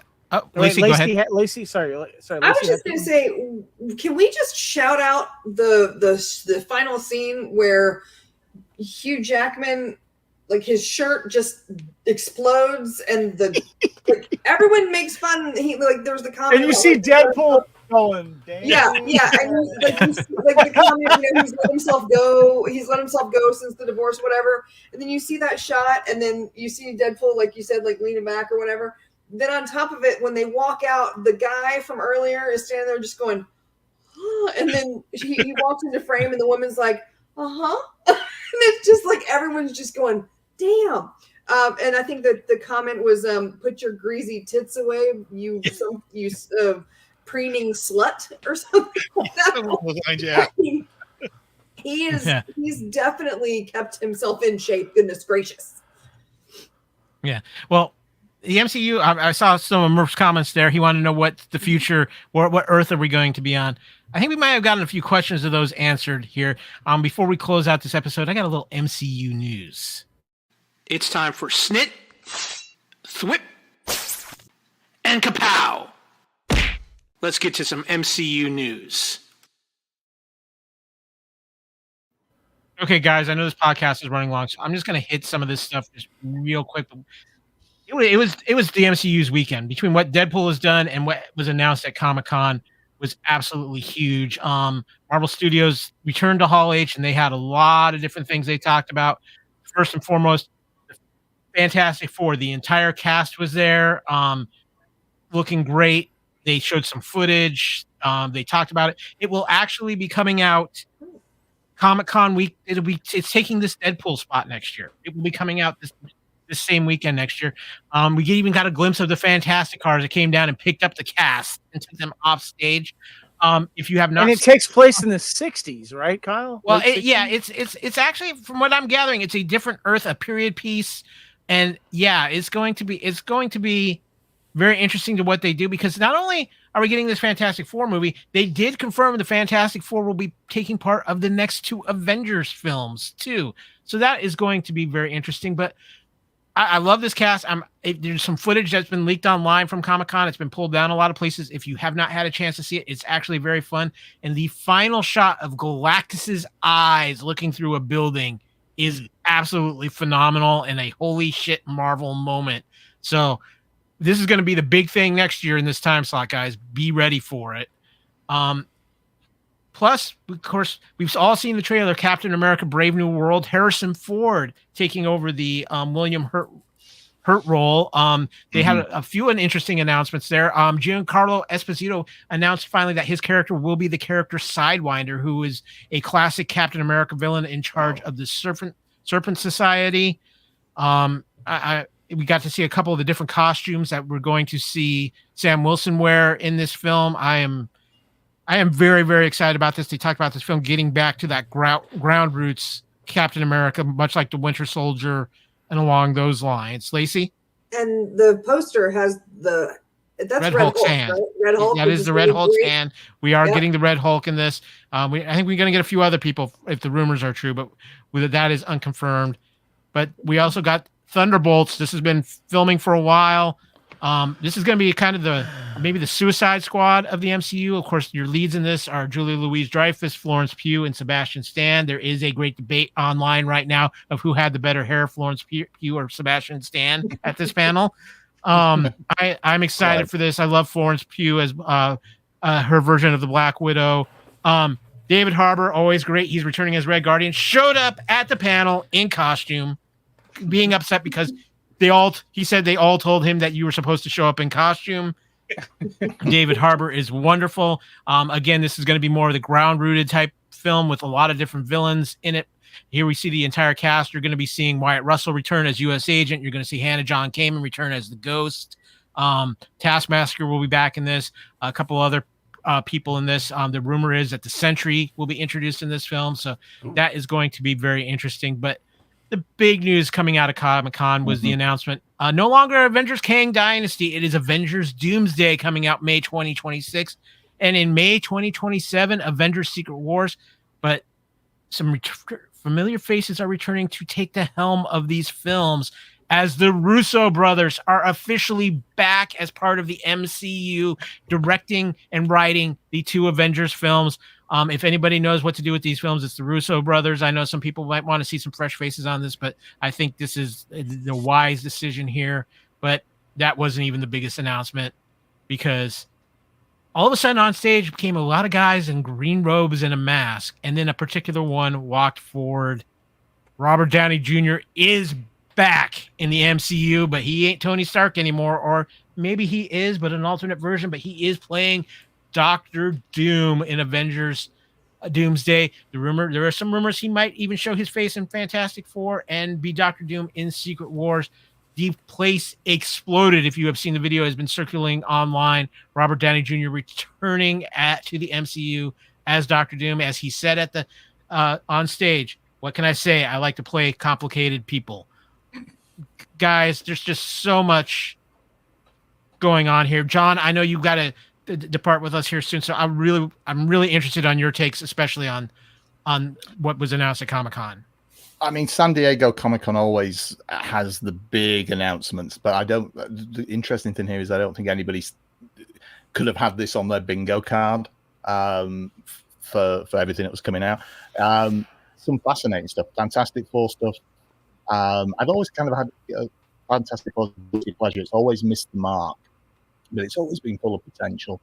I like the fact it's set on like an alternative Earth, kind of future retro, and will somehow cross over probably to the MCU. So that's interesting. The Robert Downey Jr. aspect, I mean, part of me obviously cheered when he did it because he's such a personality, and he was such an obvious person for Tony Stark and Iron Man. A day later, and I'm wondering whether it's the right decision or not. It feels like stunt casting, as a couple of people I know have said, but could work. It all depends. I mean, he's a fantastic actor beyond the MCU, so he could easily do this. I think it's all the way that how it's going to be explained or not explained, or how it's going to be performed for that. Thunderbolts, I don't know whether it's going to be great or not. I was on the Suicide Squad. I like the idea. Seemed a little bit more miss than hit for me. But I don't know. I mean, all the SDCC stuff, the San Diego Comic-Con stuff, is interesting. It's fun. It's clearly Marvel is having a field day with that. Everything I've seen interests me. So yeah, it's going to be interesting to see where it goes. Robert Downey Jr. We'll see what happens. There's 2 years to go in many ways before a lot of this actually pays off. We're looking at 2 years worth of stories there. So I'll take it on a film by film basis. There is stuff coming. There's TV series coming. A lot of TV series weren't referenced this time around, but there's a lot to come in the next 2 years, and it'll be interesting to see, how things pay off. Whether there is a plan or whether it's a little bit free range and scattershot, which it's felt for the last couple of years. But we'll see. I mean, the Russo brothers, being involved again is a big, okay for me. I think Endgame was one of the most fantastic action films and Marvel films that there's ever been. I have a soft spot because they've also optioned my brother's book, The Whisper Man. So, in good hands. The future looks bright. Well, John, I know you need to get going here. Any final thoughts on Deadpool that you want to share with us? And thank you so much for joining us. Just a great fun. I don't know whether I'll be able to see it again. The movie theater is a little bit far away from where I live, but if I get the chance, I definitely will do. I'll be definitely buying it on DVD or streaming when it comes out. Just a great love letter to the fans. It's a lovely tribute at the end with all those scenes over the credits of outtakes and fun behind the scenes stuff from all the Fox years, as it were. It's, if you know what to expect, and if you don't know what to expect, then you're an idiot for going to see it. You know what to expect. You will have fun. I don't know anybody who's gone to see it who has been disappointed in any way, and that's a hell of a thing nowadays. So it'll be interesting to see the box office by the end of the year. But this has got to be on the radar for one of the biggest films financially and creatively for the year, I think, and beyond. Kevin, do we need to get a couple more bucks from John? You want to hold up his book one more time? Yeah, sure. It's right here. Make sure you check it out. Truth of Symmetry, the essential guide to all things Highlander. There you go, right there. And John, real quick, another shiny dollar for your belt there. Thank you. And John, real quick, where can people find you in what you're doing these days? Well, the website's getting an update at the moment. There's not much happening on it at the moment. It's going to get a wash and brush up shortly. But you can find me on Facebook as John Mosby. I still occasionally post on what used to be called Twitter, though that the novelty of that's wearing off. So I am out and about. I'm like a bad penny. I will show up when you least expect it. Well, again, thank you so much for joining us, John. I know you got to get going. It's always great to have you. We'll have you back on the Fandom Podcast Network soon. Thank you, sir. Thanks, John. Have fun. Okay, I'm going to go through the rest of the panel real quick. Any of this, there's a lot of news from San Diego Comic-Con. I just want to get some just initial reactions. Aaron, just start with you, and we'll go down the way. What did you think of the news from San Diego Comic-Con? I like the Thunderbolts, but I wanted more of the original Thunderbolts, the villains impersonating good guys. Being a big Suicide Squad fan, again, I do one of my podcasts on Suicide Squad. I'm definitely going to watch it, but I was hoping more for the original Thunderbolts. As far as the Fantastic Four, I like Pedro, but I don't like Mr. Fantastic with facial hair. I don't like the fuzz. I don't like the mustache. I wish they would have shaved it, because to me, I know he's had mustaches and beards and stuff in the past, but I like Reed more clean shaven. I'll give you that. Agree with you on that one. And again, I may put myself on the cross again, but I don't know how I feel about Downey Jr. playing Doctor Doom. I know that Tony Stark has been Doctor Doom in the past and the multiverse and all that, but again, personally, I would like to see Doctor Doom first appear in a Fantastic Four movie as Victor Von Doom, not a recycled actor playing him, but as a Victor Von Doom. But I'm still excited for everything. I'm a comic geek. I'm addicted to it, so I'm going to be at the theaters to watch it. All of these, I'm excited for everything. So yeah, the both Avengers movies. Yeah, I love what I've seen so far. Like I said, other than I'm not a fan of Robert Downey Jr. playing, but it is what it is, and I will definitely keep an open mind. I'll go see it, and I'm excited for it all. Kat, what about you? I have the same, pretty much simple answers. I'm excited to see everything. I like Aaron just said. I would like to have seen the original comic book versions of the Suicide Squad. Yes, Suicide Squad. No, the original versions, like, certain characters are certain characters instead of what they're gonna probably be doing. I'm still disappointed Taskmaster's a woman. Don't go with me on that one. But if you know who I am, I love Taskmaster, and I was disappointed with that. You're here. But Fantastic Four, same thing. Reed needs to be clean. He looks weird with a beard or a mustache or anything. As for RDJ doing Doom, I'm excited for that because I like him. I've always liked him as an actor.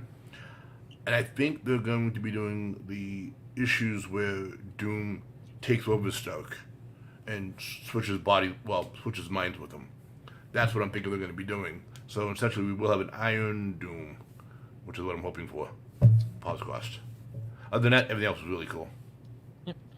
Derek, you actually have a theory about RDJ and Iron Man, if I saw the chat for What a Piece of Junk correctly. Yeah, I mean, we had a lot of conversation with it, right? So, obviously, I'm most excited for the two things that, one, I mean, wasn't new, which is Captain America: Brave New World, because I'm Team Cap, and I love Anthony Mackie playing the Falcon version of Captain America, and like you said, it's kind of getting back to the ground roots. It's not all involved with magic and space and everything.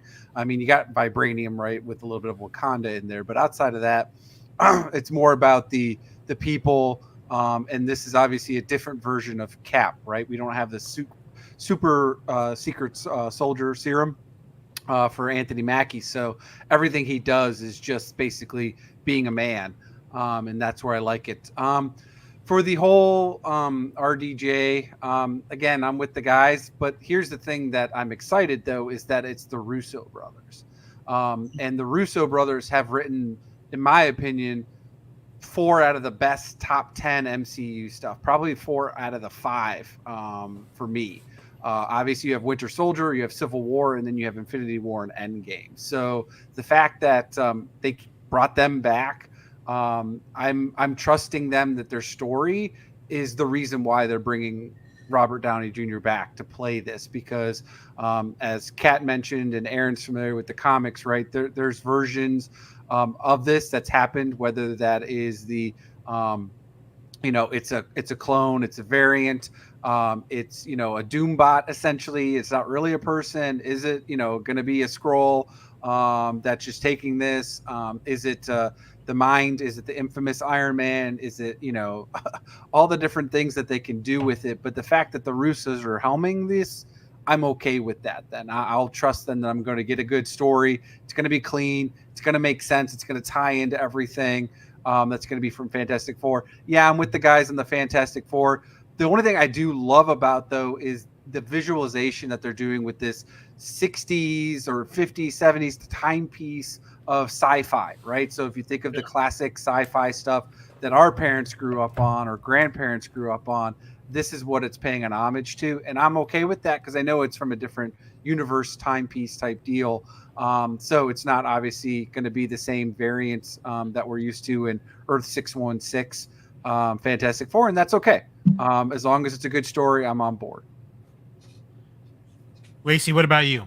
Any of these things grabbing your attention? Yeah, I mean, I'm stoked to see everybody back for Brave New World. I think it's going to be amazing. I love Anthony Mackie. I think there's just a lot.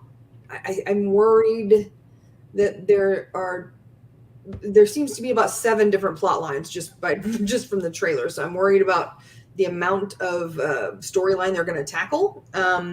But we'll see what happens. I think it's gonna be fun. I think it's gonna be exciting. I like the idea of Red Hulk. There's just so many things, right? So I think when it comes to Thunderbolts, I haven't read any Thunderbolts comics, so I'm coming at it from completely, just like, ooh, we get to pull this person from here and that person from there and this person from here, and we get all of our favorite people from all those other movies. We're gonna stick them all together and see what happens, and that sounds like a fun time to me.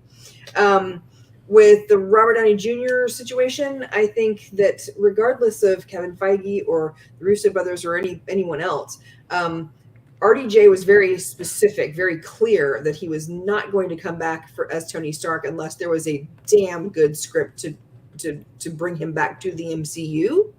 And I think that for me, it's just about trusting his judgment and seeing, why he felt it was time to come back. And I think that he's not going to, he loves that character. I mean, he loves Tony Stark. He loves that Iron Man character. So I don't think that he would do anything to damage the past character. And I think that he, like you said in the video, he likes to play complicated characters. So I think it's just based on RDJ decided that was a script worthy of returning for. Kevin? The things that stood out for me of everything that you mentioned and what I've seen is the Fantastic Four stuff. I'm really curious about the angle that they're taking with, with the 60s type, early 70s space travel thing. I love that, and I'm curious to see how that's going to bring them into the fold. Because that's where people were really excited about space travel to begin with, So I'm wondering if there's going to be some reference to the 4 astronauts that we learned about in, was it? It was WandaVision. WandaVision. I don't know if that's just going to be forgotten about or whatever, but I was just kind of curious if there would be a tie into that. Robert Downey Jr. That was amazing. I'm glad he's back. He won an Oscar for Oppenheimer, but in my brain, he won an Oscar for Endgame. And several scenes that he did, of course, in some great moments throughout the MCU. And he's always been a great actor. And I'm finally glad that he got the Oscar nod because he was the best thing about Oppenheimer. But I feel like he's kind of like, look, I've got the Oscar. I've got more than enough money. I know they're backing up the Brinks truck for him for this, I'm sure. Or he's going to get some points off the back end, whatever. But I feel like he's just going to really enjoy playing someone bad and doing well at it. And I'm very curious to see what he's going to do. Count me in. I have season tickets to Robert Downey Jr. and his Doom. Nice. So I just want to hit on a couple of these things quick because I know we are running long. I'm excited for all of these things. I was excited for Brave New World when I saw that first trailer. I am a huge Anthony Mackie fan. I love that he's getting his chance to shine. I love he's got this little competition with Tom Holland. Oh, the Falcon never got a movie. So that's fun. I am truly excited for Thunderbolts because of the actors who are in that film. I love Hannah John Kamen. I love Wyatt Russell. Sebastian Stan. I'm a huge Florence Pugh fan. This is going to be something entirely different from Marvel, and I think it's going to be a lot of fun. Fantastic Four, I'm kind of still not 100% sold as Pedro as Reed Richards, and that's just from me growing up. I love the fact it's in a timepiece, much like what Vinny was and Murph were saying. The fact that it's taking place in the 60s and in that time frame, and it's not. They have said it's not going to be an origin film. When the film starts, they're already going to have their powers. I think they're going to kind of treat it like they did with Spider-Man's origin in the MCU. So kind of a brief overview in that. And that's it. I'm excited for the 2 Avengers films. I think bringing the Russos back is a good idea because if anybody knows how to keep that unity within the MCU, it's the Russo brothers. And I think there's a very key thing here, too, and I'll get to Robert Downey Jr. in a second. People need to pay attention. The name of this Fantastic Four movie is First Steps. I think that movie is the first step to what will be the final phase for a lot of us of the current version of the MCU, because I think Avengers Doomsday and Avengers Secret Wars are going to lead to a true, at least soft reboot of the MCU where they're going to introduce the mutants full on and a lot of things like that. And it makes sense to bring in Robert Downey Jr. to play Doctor Doom if he's playing, whether it's a corrupted Tony Stark or an alternate multiverse version of Doctor Doom, because they can write him out as Doctor Doom at the end of Secret Wars if they want, and find another actor to play Doctor Doom and have it make sense. And let's be honest with you, the MCU has taken a lot of hits. What better way to get the fans' trust back than to bring in the man who lives, breathes, and dies the MCU in Robert Downey Jr. This man knows what it started with him. Yeah, it started with him, and he know the eternal debt he has to Kevin Feige, Marvel Studios, the Russo brothers, for what they've done for him. It's equal love and respect, and it's equal passion. So I am excited for this. I cannot wait. So with that, guys, it's an exciting time to be an MCU fan. True Believers is just going to continue on talking about all things MCU, which is going to lead, of course, into what the next MCU project that we know is coming right now, and that is in October, Agatha All Along, spinning out of WandaVision. I think we're going to see some groundwork laying for some other things that are going to happen in the MCU, including possibly the return of the Scarlet Witch. And I think that's going to be something the groundwork will be laid for with Agatha All Along. We will see, but I think it's going to be a fun show. It's coming out around Halloween, so it's going to be a great time for that, and we'll see what happens. Marvel's got a few other projects that they know they finished. We just don't have dates on them as of yet, so it's going to be interesting to see how it plays out. Getting ready to close out here, guys. I just want to go about to give the panel one quick shot. Any final thoughts on Deadpool and Wolverine? This has been a phenomenal weekend for Marvel. It's put itself in history already. Derek, I'm going to start with you. Do you have any final thoughts on Deadpool Wolverine? As I mentioned, this being a love letter to the Fox 20th Century Studios, and we didn't really talk about it at the end credits, as they pulled a Seinfeld and took Green Day's Good Riddance and did the over, the past 20 plus years, and you got to see all of the X-Men characters and the Marvel characters that they had, used in the films, and all that was paying homage to, and really appreciate Ryan Reynolds, post that he came out a couple days ago, once everybody got a chance to kind of see that Friday. And then he basically said, it was a dedication to that cast, and it was the cast of all the, original X-Men and the new X-Men and all that they had, photo shoot with. So again, it was just really kind of to you, what you were mentioning, Kyle, right, with what they're going to do potentially with the way that they're going to end this Marvel phase with the next two Avenger movies. This was obviously kind of that closing of the officially of the Fox Studio Marvel movies, and going as it gets into now absorbed by Disney. Aaron, your any final thoughts for Deadpool and Wolverine? No, I think we've said everything. I mean, it was the best Daredevil movie. Daredevil. Deadpool. Try that again. The best Deadpool movie. I loved it. There was, like we've said before, all the cameos, all the callbacks to the different, movie studios has been involved in these properties one way or the other. It was just fantastic. Again, I need to watch it a couple more times just to see all the odds and ends and the cameos and all the little trinkets that, show up in there that I may have missed the first time because it was just trying to watch the movie. Yeah, you miss a lot of stuff. So yeah, I'm definitely interested in seeing it repeatedly. Lacey, your final thoughts on Deadpool? I think that this is what the MCU needed to kind of push into the next several, phases, I suppose, because it's going to go on and forever. And also, I just wanted to say that I couldn't help myself, and I opened up one of those eggs, and it had little necklaces. Nice. It's two little necklaces. Oh, that's so cool! It's the famous, like your Wolverine. shirt, Yeah. Yeah. So they're just two little necklaces. Yeah. If you get a duplicate, Lacey, let me know. Do what? If you get a duplicate of that, let me know. Oh, I have a second one. I'll send it to you. I would love it. We'll Sure. talk. Cool. Mr. Cat, you are Mr. Deadpool here at the Fandom Podcast Network. I got your final thoughts on Deadpool and Wolverine. Loved it. As much as I hate to say it, I've been watching it online as well, multiple times. And I'm actually in the middle of watching it right now while talking to you guys. To be perfectly honest with you. That was the multiverse version. Gotcha. Yeah. Right. Yeah. I do want to recommend one thing we didn't touch on, and I forgot all about it myself until just right this minute. The end credit scene of Deadpool, where he's talking to finally showing that Johnny Storm did say all this stuff.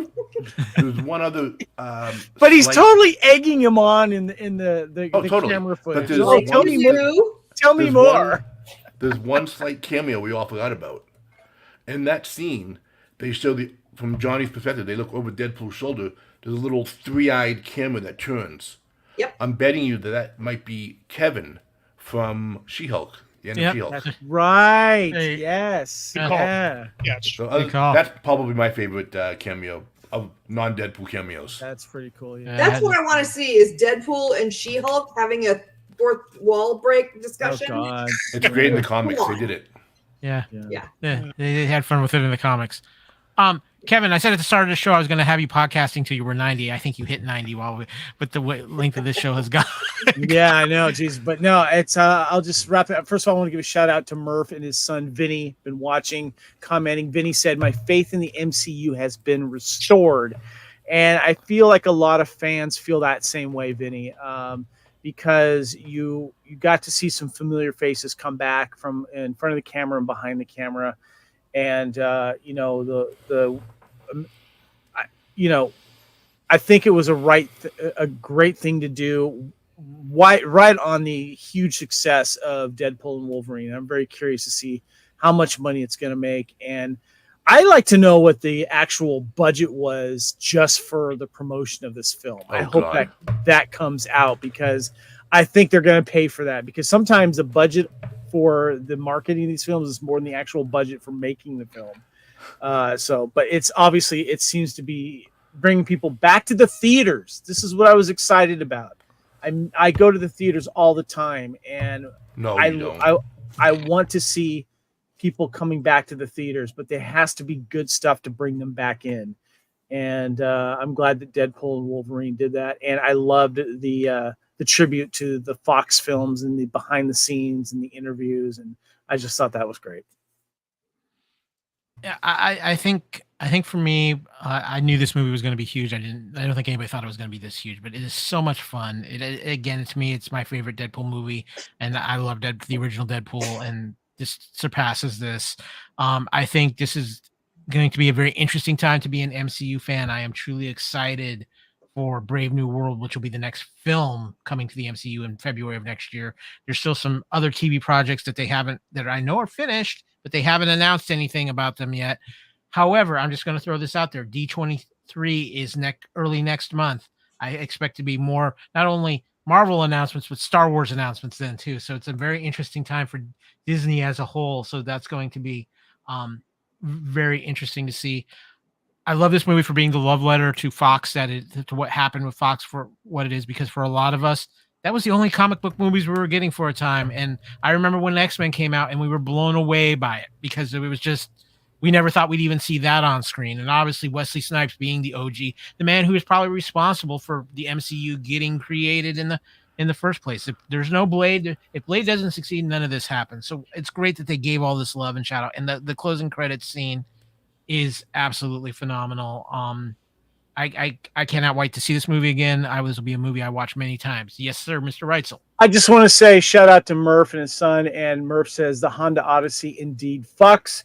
And what's really cool with the Deadpool Wolverine Regal Limited, you got this little kind of like card, and you get all this.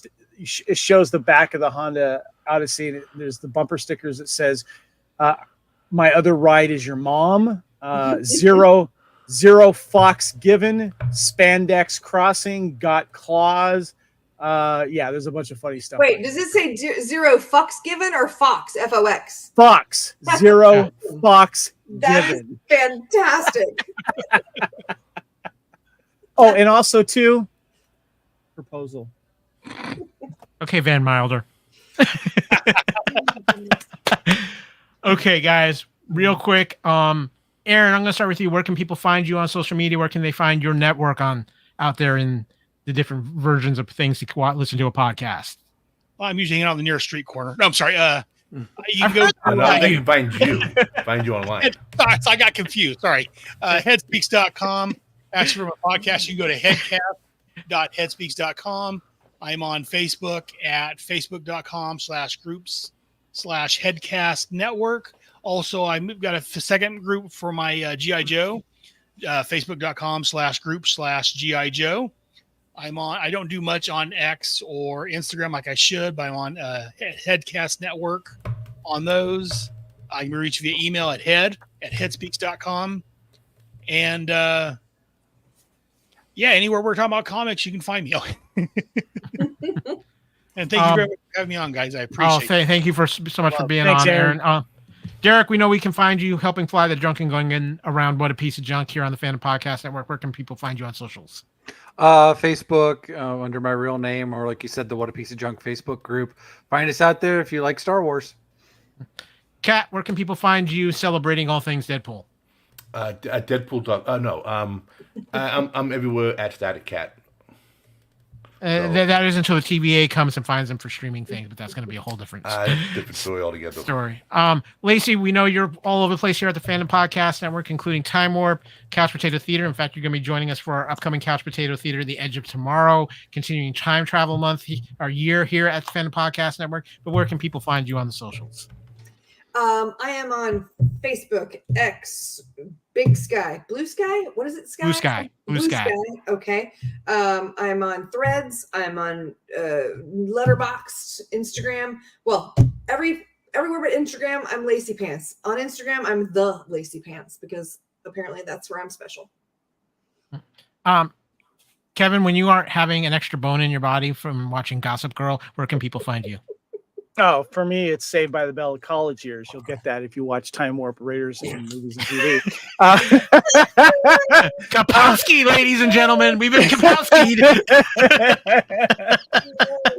You can find me on Spartan_Phoenix on all the socials, and of course here on the Fandom Podcast Network. Of course, I'm Kyle. You can find me all over the Fandom Podcast Network. You can find me on X at AKyleW. You can find me on Instagram at AKyleFandom. Threads also at AKyleFandom. But most importantly, you can find me floating around the MCU multiverses. I'm trying to find more Deadpools because you can never have enough Deadpools in your life. This is going to be Kyle in about 5 minutes right here. No. No, that's you, and we won't talk about the rest. And then the TVA might be showing up at your door, Kevin. But guys, I know it was a long show, so thank you for hanging with us. It's been an absolute blast talking Deadpool and all the amazing news out of the MCU from San Diego Comic-Con. It's an interesting time and hopefully a great time to be an MCU fan yet again. Guys, until next time, bring your chimichangas, and we will talk to you soon. Excelsior. Thanks for everybody in the chat. Thanks, Murph. Thank you, Tara. Thank you, everybody. Thank you, everybody. Nice and meeting everybody too. Closing out, just as the great Stanley said to all of you, Excelsior, true believers.